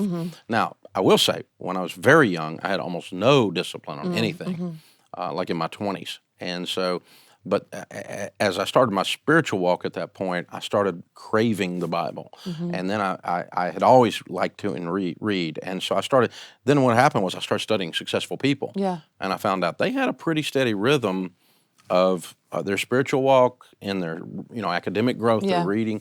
They took care of their bodies. They don't get completely out of shape. They had a time with their spouses and their families built in, date nights and that kind of thing. And so I started seeing structure to the lives of these uber successful people. And what ended up happening, one of my Bible teachers would get up at 3 o'clock in the morning and study Proverbs, and he knew stuff about the Bible that blew my mind. Yeah. And I went, wow, I'd love to know that. How do you get up at 3 o'clock in the morning? Yeah. And he said, you go to bed early. Yeah. Oh, okay. Yeah. And I thought, wow, that's insightful. Yeah, mind-blowing, right? So I actually what happened was I started in my 20s going to bed early and getting up at the crack of dawn. Not at 3 o'clock in the morning, but Sharon and I get up at 5. Yeah. And honestly, we wake up at 5 wherever we are. Yeah. When we're on vacation or something, we enjoy the early morning because of what the early morning has brought to our lives. Yeah, yeah. The structure has brought success to our marriage, to our kids, to Yeah. our prayer time, to our Bible reading, to our exercise time. It's that there is a successful people, that they don't guilt trip about it, but they build structure into their lives. And I didn't naturally have that because I'm a night person. I'd stay up till 1 o'clock in the morning watching some stupid thing on HBO that I've seen 16 times, and I'll go, I can recite Braveheart by verbatim. Why do I need to watch it again? Right. And we all do that. Yeah. But I just quit doing hardly any of that years ago. And I do attribute some of the success we've had in the different areas of our life to just implementing some structure. But it wasn't a guilt trip thing. It was just like, I see what successful people are doing, and they're not perfect at it, but they're doing way over here from what I'm doing. Right. Okay, so let's talk about this, the connection or correlation between motivation and discipline, because you and I have spoken many times at Entree Leadership events, and we're always asked, how do you motivate people? And we say, you don't. You hire motivated people, and we know that some people are more motivated than others. What do you say to the person that's just not motivated, or someone that's just, they're like, well, they don't have a why, or they don't know what their why is. I tell people all the time, you to reach a goal, you got to want it bad enough and be willing to work hard enough. And if you don't want it, or you're not willing to do the work, you're not going to get there. So people ask me all the time, like, yeah, I really want this thing, but I don't. And I'm like, no, you don't. You obviously don't, because you're not doing the work. So what do you do with those people that are kind of different than how we operate here, but they don't have a why, or they're just not real fired up about something. Yeah. Well, I mean, to start with, you can lead a horse to water, but you can't make them drink. You can't make people want something. Right. That's our point of trying to motivate people. We don't. Right. We hire motivate people. But I think when we were years ago, I first started hiring folk on the team. I've always had a work ethic. I grew up with it. I didn't have a choice. So I just my natural default is hard work. It solves everything, you know. So I couldn't grasp when someone wasn't motivated to do it. They didn't go, when in doubt, have a penchant for action, you know. Do something for God's sake. Get moving. Yeah. And so I couldn't get, and as a young leader, I used to go, well, they're lazy. They're lazy. And as I dug into the people and got to know them, sometimes they left our company still, but it really wasn't that they were lazy. Okay. Very often. Occasionally you get one that is just, I really don't know how to describe it any other way. They are what the Bible calls slothful. They're lazy. But most people aren't. Most people are in a situation where they can't see how the next step is going to unfold. Okay. It's a type of hopelessness. Okay. They don't have hope. They don't know if they're paralyzed by too many choices, or they're paralyzed by a lack of a clear path. And so sometimes if we give somebody, for instance, a KRA, a key result area in the job, a job description on what they're supposed to be, this is what winning looks like. They go, oh, and all of a sudden they come alive because they were waiting for someone to tell them, and they had, this infinite number of choices, and they were just kind of like a deer in the headlights. Right. Other times they don't think they can win. Yeah. They don't believe they can win. And that's not lazy, that's hopeless. Yeah. And that can be, back to their childhood. It can be other way some teacher treated them. It can be whatever their lack of confidence comes from. But it's a lack. And so what we do then is we just say, okay, you need some small wins. Right. And so okay, there's a little win. There's a little win. Yeah. See, okay, yeah. And pretty soon you look up and the person is completely transformed incrementally, a little win at a time, and their lack of confidence goes away. Yeah. Because if you don't think that the hard work is going to pay off, you wouldn't do it. Yeah. No one would. I love this idea of the belief system, because we talk about that a lot, and I think that's really important to every aspect of your life. But if you don't believe that end result is possible, if you don't believe your why is possible, then you're not going to suffer the temporary pain like we started with about discipline to get there, because you don't believe it's possible. I have some friends even that I've kind of worked with on whether it's a career that they love, or, waiting for the right husband, the right man. It's like, if you've never dated a good guy, and you don't believe good guys are out there, then you're like, oh, well, this is just as good as it gets, is how guys are, because you don't believe there's something better. And like you said, regardless of where it came from, same thing for a job. I mean, I've had a couple friends say like, well, that's just where you work. I'm like, no, there are other jobs, there are other career paths where you could love what you do, but because they've never loved what they've done, and they've been told all their life. Yeah. Oh, thank God it's Friday. Oh, yeah, God, this is just Monday. a job. Or their 3-time divorced mother with a cigarette hanging out of her lip goes, all men are bad. Yeah. All men are bad, and they go, it's just like, you're just so what tapes are you playing in your head, and who installed those tapes? Yeah. And do they need to be reinstalled? And all of us, by the way, have some that we have to work through. That we all have wounds and pain and failures and things where we feel inept and embarrassed, and all of those things hold you back. I mean, but what you do is a penchant for action will help you to push through that. But it's all about believing it. Like, for instance, when Chris Hogan with the millionaire study we did, 97% of millionaires believed and have always believed, as we surveyed them, that they could become a millionaire. Yeah. If they took action. If they took action. No kidding. When we surveyed the public, 62%. Yeah. And have the exact same actions available to them, but because they don't believe, they're not going to go do it. Yeah. There you go. It's amazing how common it is, too. I don't know if you know this story, but my very first job out of college, very first one, I didn't last there long, was at the local paper here in Nashville. And it was advertising coordinator position, and it was just unbelievably life-sucking. Like, it was the most toxic environment, terrible in every possible way. So I lasted 2 months and put in my 2 weeks notice, and my plan was to go help my mom at her shop until I found what I wanted to do. And I'll never forget sitting in my boss's office as I gave her my 2 weeks notice. And she looked at me and she said, Christy, I don't understand. A job is a job.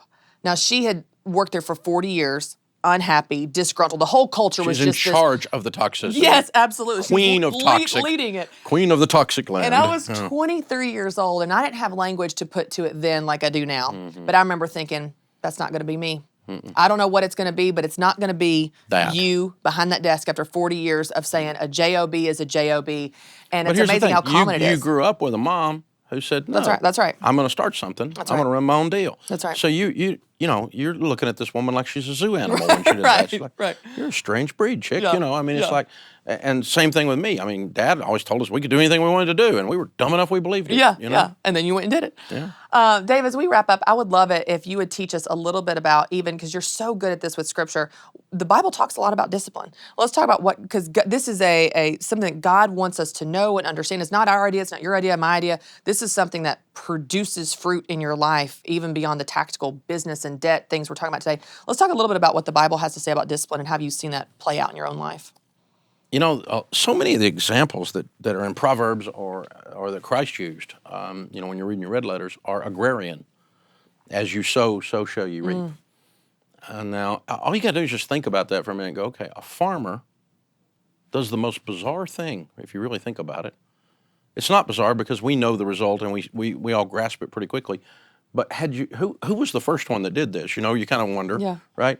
That went out there and, you know, cleared a field and plowed the dirt up and got all the stumps out and the rocks out and then dropped these little seeds in so that this time next year, you'd have something to eat. Yeah. I mean, that's discipline. Yeah. That's hope. Yeah. That's, you know, a greater good. I'm delaying pleasure for a greater good. The whole idea of what you put into your life, you're going to get back out, is not an immediate thing all through Scripture. The mind of man plans his ways, but the Lord directs his steps. No discipline seems pleasant at the time, but it yields the harvest. There's that agrarian thing of righteousness. So it yields no discipline, you know, and all of at the time, but later. Right. It's always at the time, but later. As you sow, so shall you reap. It's like, you know, we want to microwave everything in this culture, and there's nothing in Scripture that's instant, except when destruction comes on you, and it always says suddenly. There's a lot of suddenlies in the Bible, and it's like suddenly bad stuff happens. Yeah. But, you know, very seldom do you see suddenly good things happen. Right. Almost, I can't think of a single Scripture that says that. It's always, you do this, and then you water it, and then you keep the weeds away, then you keep the birds away, and then it'll grow. The seed fell on rocky ground. The seed fell on fertile ground. All the agrarian examples, even tithing is first fruits. It's off the top before you do anything else. It's still, there's still an agrarian example there, an agricultural-based concept, which helps me because, and I think probably we lost something in our culture when a whole bunch of us didn't grow up on the farm. Yeah.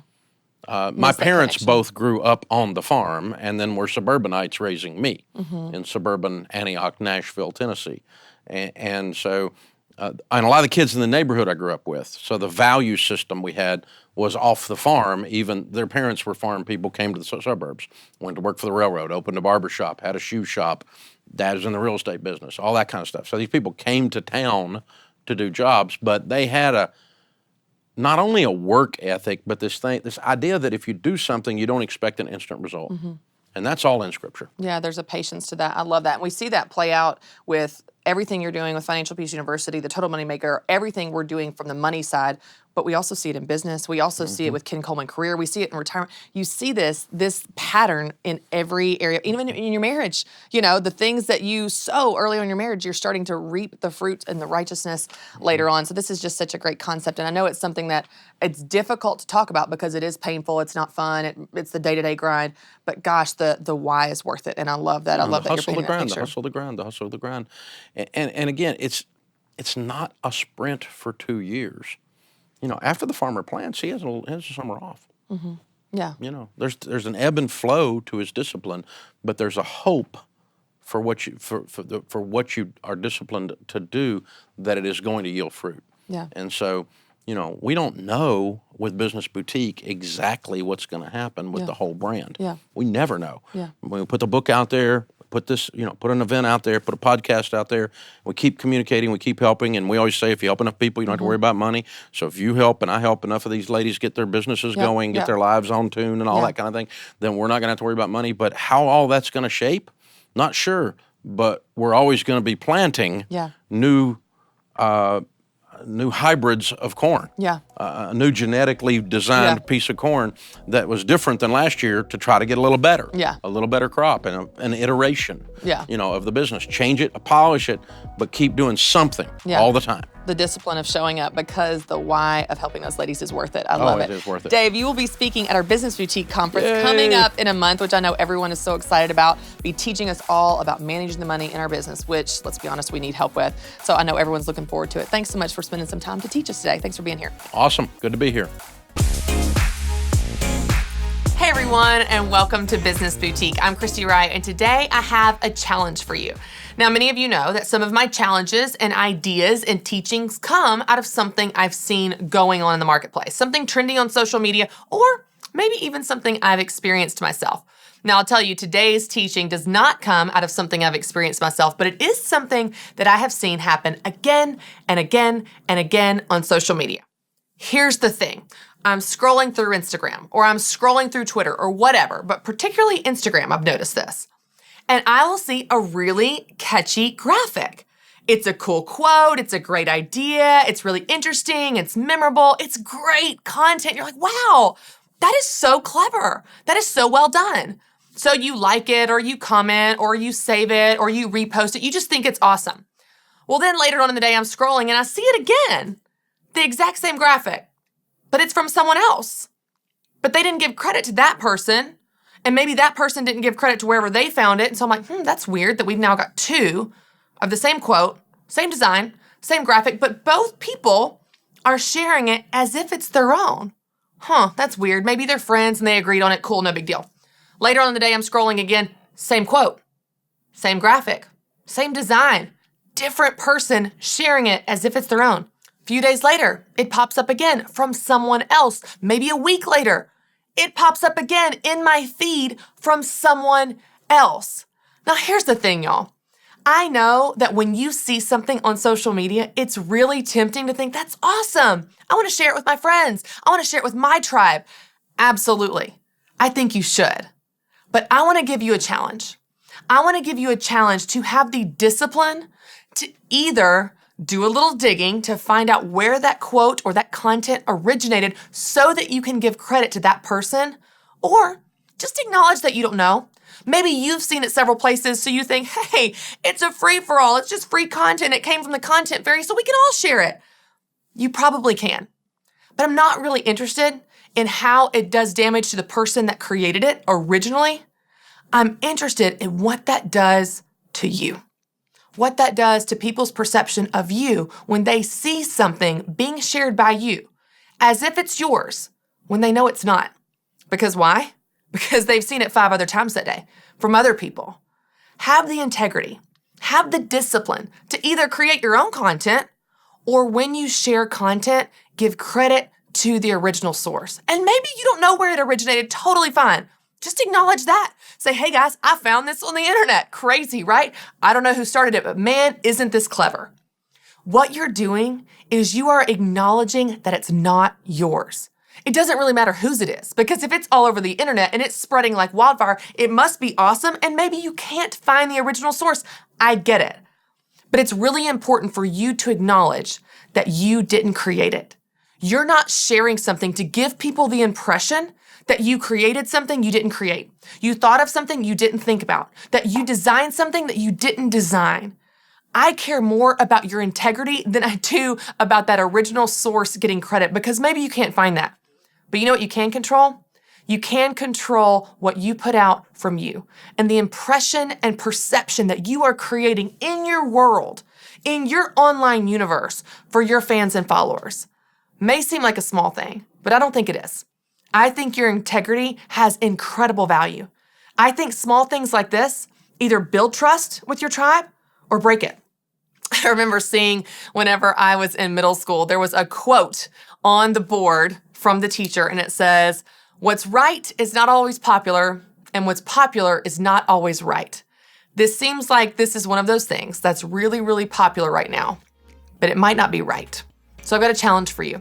My challenge for you is to have the discipline and the integrity to either create your own content or when you share someone else's, give credit, even if that means you're just giving credit to the internet. I promise you, it may be a small thing, but I believe that our integrity and our character and our reputation are made up of tiny choices just like this one. Hey everyone, and welcome to Business Boutique. I'm Christy Wright, and I'm so excited because today we are continuing the conversation with my good friend, Annie F. Downs. This interview and training lesson is a part of our Academy video training series. We're talking all about bravery. Annie is teaching us how to be brave, and this is going to help you in your life and your business. So check out part 2 of my conversation with Annie F. Downs. Hey guys, and welcome back to the second part of my interview with author and my good friend, Annie F. Downs. Annie, we've been talking about bravery, and we've talked about fears and lies and all of this stuff, but I'd love to know from your perspective. I'm sure you did research and you dove into this topic for a while, when you're writing about this. Yep. What is bravery to you? Is it a choice? Is it a habit? Is it a feeling? Is it what is it? And how can we get tactical in terms of making bravery a part of our life in a real, tangible way? Right. So actually, the interesting thing is the definition of courage and bravery and courage are forever interchangeable. You wish you could find a way to say them differently, and that this is the trick of this one, but there really isn't. Bravery and courage, they kind of are just synonyms all the time. And the actual definition is to be able to do anything, to step into something without fear. And I don't know anyone who does it without fear. I think that's the worst definition ever. I actually think the brave people, and like we've talked about, the brave ones are the ones who hear the whispers of fear and just don't listen to them. Right. And so my question would be, what do you do when you don't feel it, right? Yeah, like if you don't feel it, if you don't. When do you feel it? You feel it after. Right. You go like, I was so brave after I cried. Right. After I went through all that. Right. Yeah, so I don't think it's a feeling. If it's a feeling, it's a celebratory feeling. Or it's when you take the first 3 steps, you feel it on the 4th step, right? It shows up. It shows up in you. And you know what that feels like when suddenly it feels like your insides kind of go steel on you. Yeah. And you go like, I can do this. I know I can do this. Yeah. Maybe it happens for me a lot of times, like when I think about walking on stages that are intimidating, while I am walking out there, I feel myself steeling up, right? It's when I'm backstage, I'm pacing and I'm losing my mind and I'm going to wet my pants and cry and like embarrass all at everyone. the same time. And, everything. But then when I'm crossing the stage, getting to my spot, everything steals up because what do you do now? Right. You started this, Annie. You're the one who left backstage. Right. You didn't have to leave backstage. Right. And so for me, it is that's how it gets tactile to me is when you start doing it, when you start sowing that first seed, when you start making that first cake, when you start doing the first thing about 3 steps in, it'll feel different. I love that. And I think so many people that I work with and women I've talked to where they have fears or insecurities or doubt or I don't want to fail, all those things, all those lies and stuff in their head. I think that they think there is something they can do to get rid of the fear before they do it. Yeah. And what I tell them all the time is the antidote to fear is action. Yes. It's in taking the action in fear that makes the fear go away. Exactly it's not waiting till the fear is gone before you take the steps. It's the steps in fear that make that lesson. So I love that because that's something that we can all do. And it's something that I talk about this too, but fear does not go away with the flip of switch. Like the moment you conquer your fear of one thing, you try something new, get stretched outside of your comfort zone. God has something new for you.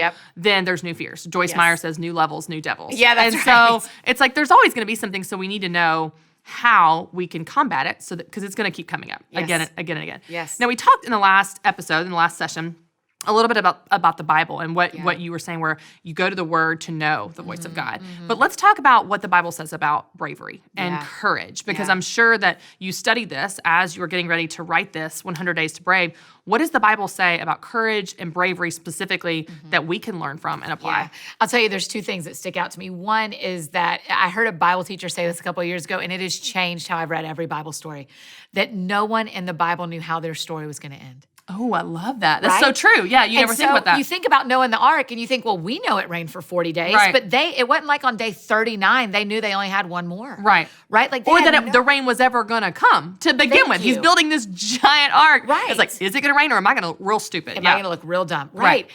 We could do that. We could take up 18 episodes. right. We could do that with every Bible story and go, oh, wait, no one knew how their story was going to end.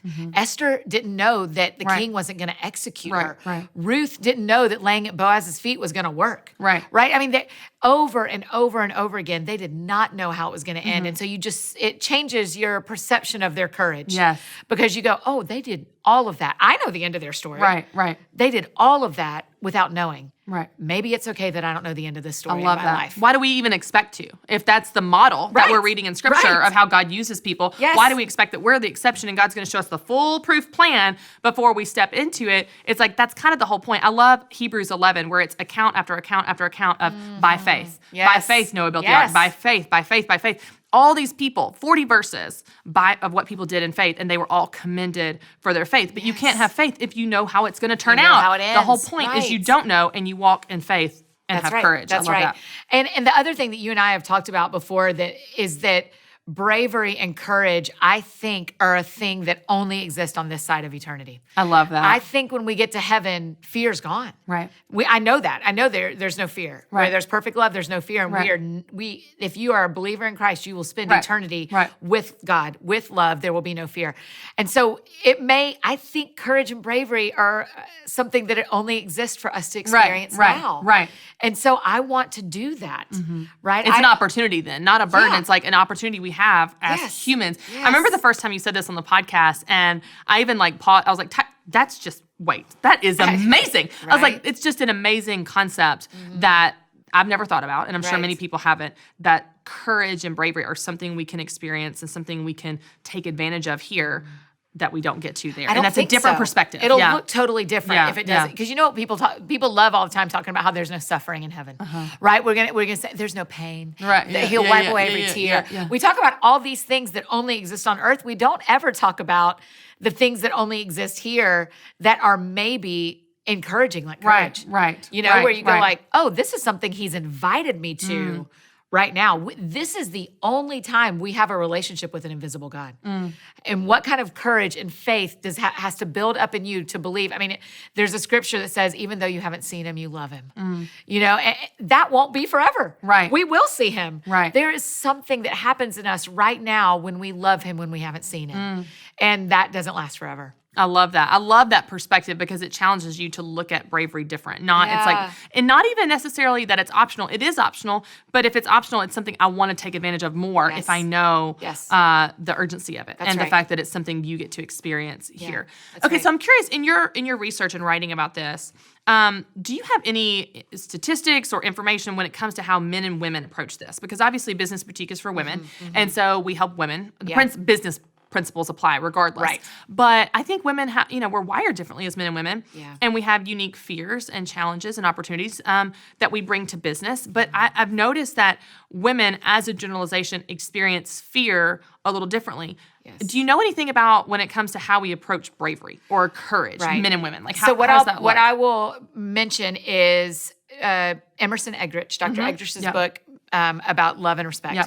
Right? Those theories he mentions about how men really feel loved when they are respected and women feel loved when they are loved Right. plays into courage too. Okay. Because what women are going after, it's about the lies. The lies women are more inclined to hear. That doesn't mean men don't hear them. Right. The lies women are more inclined to hear are lies that you will not be loved. You will not be accepted. Okay. You will not be chosen. And even if it's a bakery, your bakery won't be chosen. Whereas men in general, again, super yeah, yeah. generalizations, Yeah. Mars and Venus stuff, Right, right? yeah, Super yeah, generalizations. But in general, men are more, am I willing to be brave if it's going to cost me respect? Am I willing to look foolish for this? I don't have a lot of female friends who say to each other, it's okay if you look foolish. I mean, we don't Right, say right, that. right, we right. go, it's okay if no one buys your fill in the Right, blank. right. Right? It's about Because acceptance. it's about acceptance. And so that's what I see more and what I read more was this idea of like, how do we teach women that you are accepted? And how do we teach men you are not a fool? You are That's brave. good. You know, you are stepping out. No one is going to think you're a fool for trying. Right. right? And I say that a lot to people. Failure isn't, you failing doesn't make you a failure. Right. Trying something new makes you brave. Right. Right? And so men need to know, I respect that you tried. Right. And women need to know, I love you because you tried. Right. Well, this makes sense, though, because we know that women traditionally are very relational. Yes. So if we thrive on relationships and we find our identity in relationships and we value ourselves by our relationships as a mother, sister, friend, that type of thing, then the lie would then cut at those relationships. Yes. The lie would cut at, you won't be accepted, people won't like you, what will people think, that type of thing. Yes. It's funny, though, because I feel like for men, even raising 2 boys, I mean, you can tell. They're a year and 3 years old, and they're just reckless. Yeah. And research shows this, that like boys are more so cute. risk takers and girls are more risk averse. They don't want to make the same mistake twice. Boys are like, you know, they always attribute their mistakes to like an outside factor. Must have been the bike had a flat. Right. Wasn't me running straight into a tree. Yeah, that's right. Couldn't have been me. So when you start to see kind of how we're wired as men and women, and even starting as early as our creation in little boys and little girls, but women are so relational, little girls are so relational that would be the lie there. And for men, that they would just experience that differently. You know, that they would experience what that bravery looks like. And isn't it a gift that we get both to see? We get to watch. I am, you know this about me, I'm such a fan of men. I think they're so fun to be around. I love how different they are. It also makes me crazy when I'm dating or when I'm in friendship and I'm like, we do not even speak the same language. Right. I know you're using the same letters of the alphabet, but I promise we're not saying the same thing. Matt, not every day, basically. I mean, I see that in so many of my friends' marriages and going like, man, but what a gift that God said, look at all of me. That's right. Look I love at, that. and your girlfriends see me, see my kindness, see my tenderheartedness, see my nurturing. And in the dudes, see my strength. And see, though we're strong women. Right, yeah. But see my strength and see my consistency. Right. And see my my show upness. Right, yeah. Right? I just love, and those are, I pull those directly from people that I'm thinking of. So some are women and some are men trading spots. But I just love, I feel like it's such a gift that we get to see courage and bravery in both genders. Yeah, I totally agree. And it's so interesting too, because we have men that come to Business Boutique that come to events and read the book and so on. They really do. They're like, oh, this so hits home. I was like, great. I love it. It's not so much that this is only for women, but I think if we start to understand how we experience bravery, then we can speak to that. If we understand how we experience fear, then we can speak to that, because the fears a woman is having and the lies the enemy's using to torment her are likely different than the lies he's using to torment a man. And because those weaknesses are different and that type of thing. And so you can begin to pull the truth out. And again, what a gift that because we're women, we speak woman. So we can speak into that. But because God uniquely made us women, we can speak healing into men too. Yes. And I feel so grateful when I get to do that. It's interesting too, because I'll see things that make my husband's face light up if I'm like telling him something or encouraging him or something in his work. The things that really seem to connect with him are so different than what would connect with me. You know what I mean? And so when you start to understand how we're wired, have to learn each other.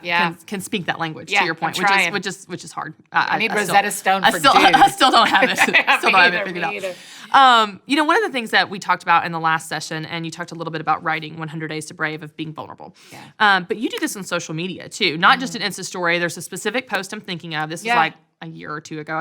I'm bad with timelines, but you were going to post something on Instagram and then you didn't. And you wrote like a blog about it or something. And you were like, I was going to, then I was changing the filters and something, I got a check in me. And that whole post was so vulnerable and it was so good and it was so raw. It made everyone go, oh, me too. That's in me too. And I didn't even know that was in me. What has that experience been like of showing that side of you? And then kind of like we talked about, where's the line? Like, where does God give you something and then go, that's just for you? You know, where it's not, because every time something pops in my head, I'm like, ooh, blog post. And God's like, pump the brakes. That's just for you. Same. Everything I give you is not content. I'm like, but it is. But it's so good.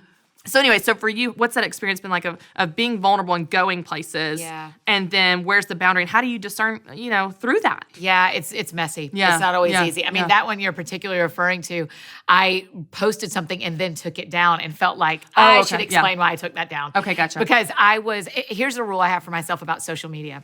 And actually it's the same rule for social media and single men. Oh, good. If I am hungry, they are not supposed to feed me. If I'm going there to be with them or to give something to them, I can go. Okay. So I can't, if I'm feeling lonely, I don't need to text a dude. Okay. I need to sit in it. I need to call you. I need to talk to other people and feel that loneliness. Okay. The same is true on the internet. It is okay for me to be vulnerable, not if I need that vulnerability, not if I'm asking my Instagram followers to tell me who I am. That's a very deep concept, Annie. I mean, that's a like, even especially just in relation to social media alone, if you want to look from that angle, like, so many people don't get that need, and they go there looking for that, and they leave feeling empty. And it's this cycle. And it's like people think like, oh, if I had 30,000 Instagram followers, I would feel full. And there's not a number. No, there's not a number. 3 million. Kim doesn't Kardashian matter. feels the same doesn't thing matter. you feel. There's not a number that you go, okay, I now feel accepted, full, loved, satisfied, fill in the blank, whatever you're looking for. It sounds so cliche, but it's so true. I mean, that there's not a number you hit. There's not an amount of likes that you get whatever you're hungry for. That's right. So if you are hungry and you're asking social media to fill you, you are gonna stay hungry and be disappointed. If you are going to social media because you wanna be with the people, or because you wanna give them something, go. Go. Tell the truth, go and give them something. Give them your vulnerable self, give them your true self, give them your funny self, give them your kind self, give them your angry self. Sure. If you're gonna be with them or give to them, go. If you are asking for something back, that's not where you go. It's so interesting because that's kind of like business in general. Right. Like, it's like, don't approach your business of what you can get from people. Approach your business from what you can give to people. Yes. And you will be amazed at how successful your business is, because everything you do is, how can I give support, be with you, solve your problems, meet your needs. If you go, how can I get things from you, get likes, and that's true on stage. Someone said that to me one time. Who was it? I can't remember, but they talked about speakers that walk on stage thinking, maybe it was Michael Jr., thinking of what they can get, lose. Because they're like, how can I get laughs? How can I get applause? How can I get reviews?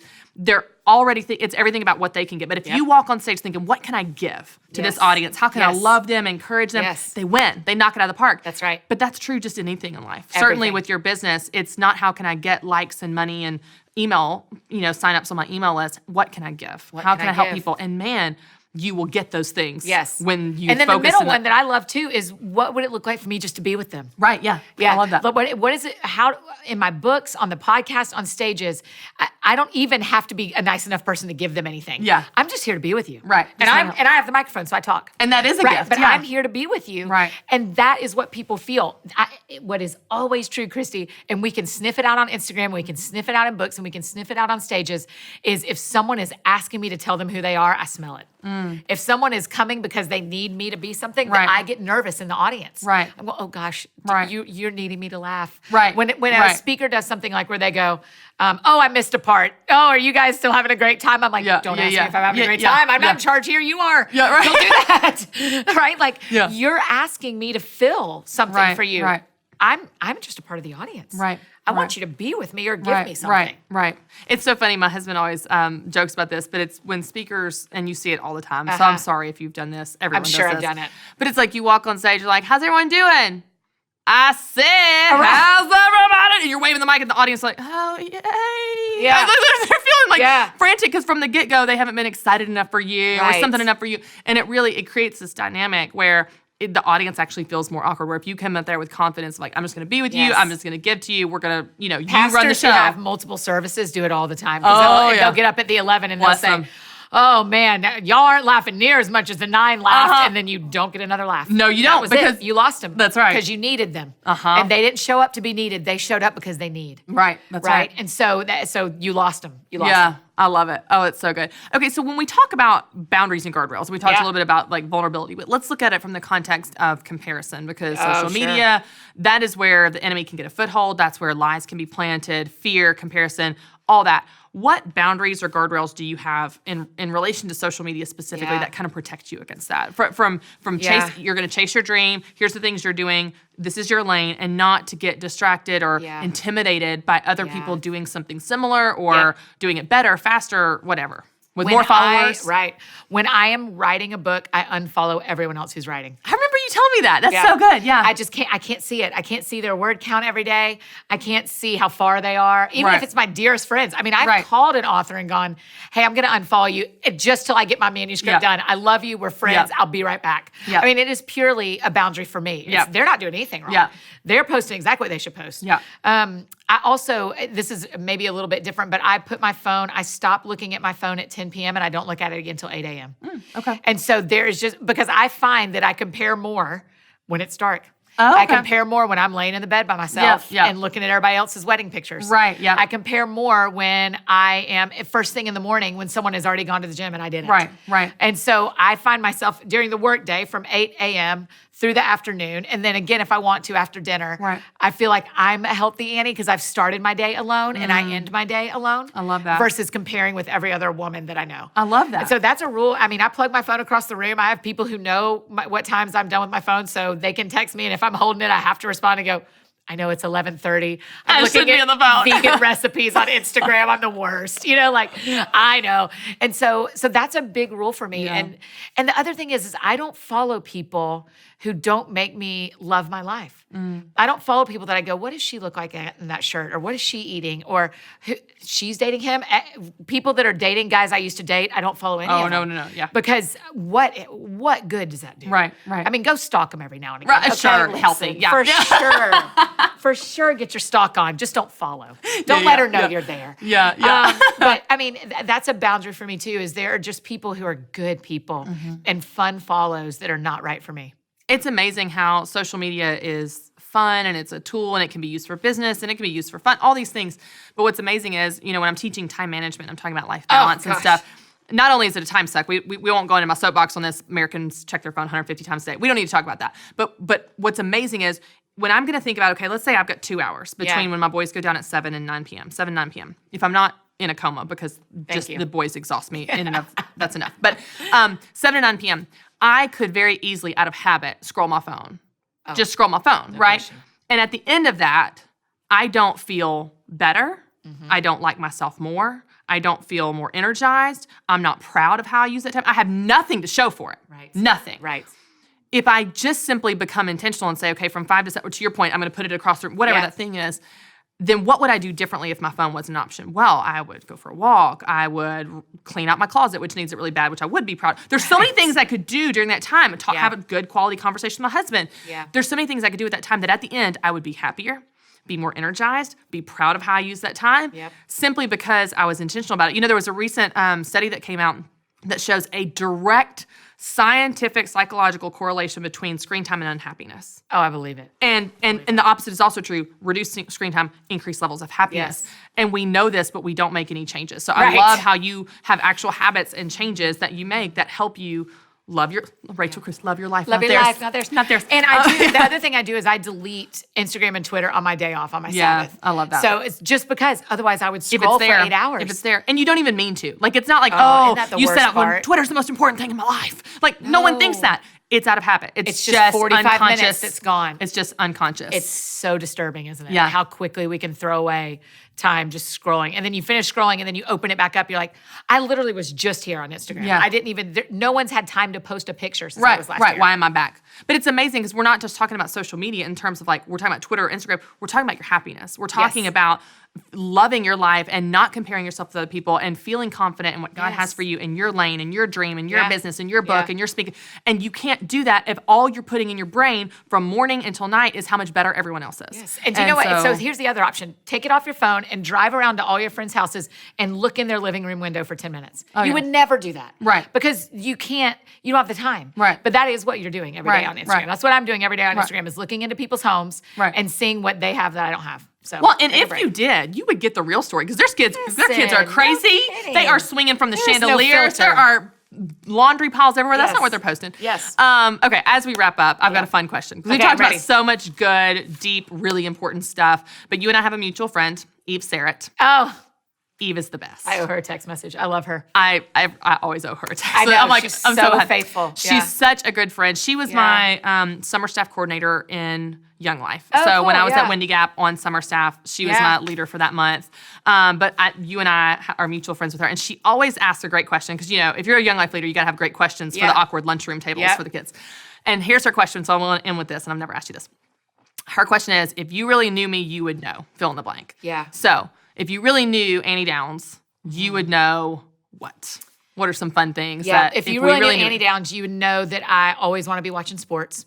I love sports. Soccer specifically. Soccer specifically, yeah, I love it. And what else? If you really knew Annie Downs, you would know that I love the French horn.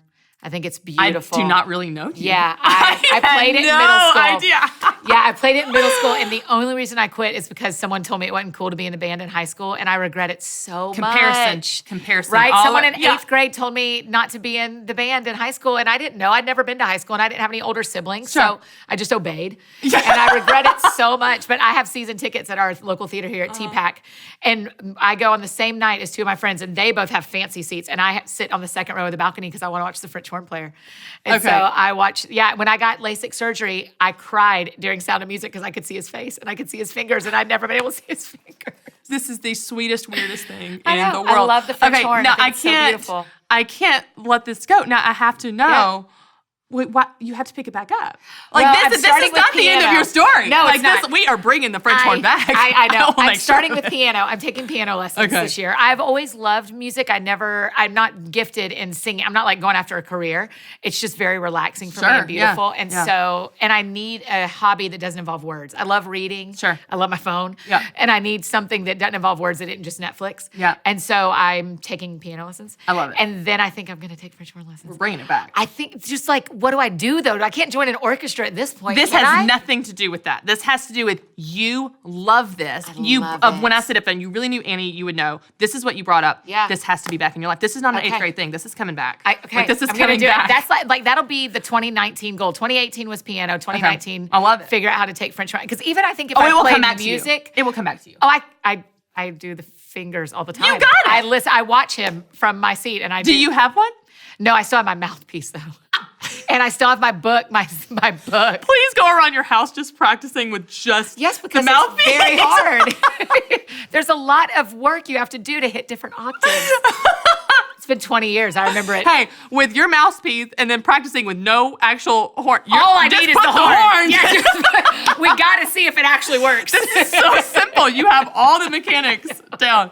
Oh my gosh. Okay, I'm doing it. I love it. This is so fun. I'm going to hold you accountable. So next time you're on the set, yeah, you heard I'll it bring here my first. French horn. 2019, I'll bring my French horn. You're going to perform. I'll perform in 2019. Stay tuned for our next Academy lesson with French horns. Annie, you were so fun. And you're such a gift, not just to your friends that know you well, like me and Rachel and Eve and so on, but to all the audiences you get to speak to the Academy audience. Because you're vulnerable and because you're real, you give hope to people that are in that same place. And they're in your shoes and they have those fears and they're going, oh my gosh, she feels fear too. She's doing it anyway. I can do this thing as well. I love your book, 100 Days to Brave. Tell our audience where they can find it so they can start on their 100 days. Yes. So it's easy. It's all over the internet. It's at Amazon. It's at your local bookstore, which I'm a big local bookstore fan, but it's also at Target, which is awesome. Because what it also means is people who don't believe everything we're believing are picking that book up because it's at Target. Yes. It's such a joy. It makes me so happy. So you can get them any of those places. And so just go, I love going to my local bookstore. I go to Parnassus here and get them to get stuff for me. So, but it's everywhere. It's anywhere. You just Google 100 Days to Brave, put it on Amazon, you'll see it. Where books you'll are find sold. it. Yeah, where books are sold. We got it there, hopefully. All right, so we're going to use this for our action step for this lesson. Okay, guys, we love to make this practical for you guys. And in our last session, we talked about sharing on social media, hashtag 100 Days to Brave, and sharing a lie that you're believing or a fear that you're dealing with. This time, we're going to take it on the positive side. And I want you to share one thing you're going to do that's brave. What's a dream you have or an idea that's keeping you up at night? What's that thing that God's calling you to? And maybe you're a little bit scared and we're saying, I'm going to be brave in this. Or maybe it's as simple, Annie, as you say, as just, I'm going to eat my vegetables today. Like maybe it's something super practical, but you're going to share on social media, hashtag 100 Days to Brave. What are you going to be brave in today? I'm Annie? just going to use the French horn emoji. Hashtag 100 Days to Brave, and y'all are going to know. Y'all going to be the only ones They're that the get only it. ones that get it. Everyone else will be like, what is that? They'll be like, she's doing it. I love it. Annie, thanks so much for being here. Oh, thanks for having me. I love being a part of the team. Thanks, guys.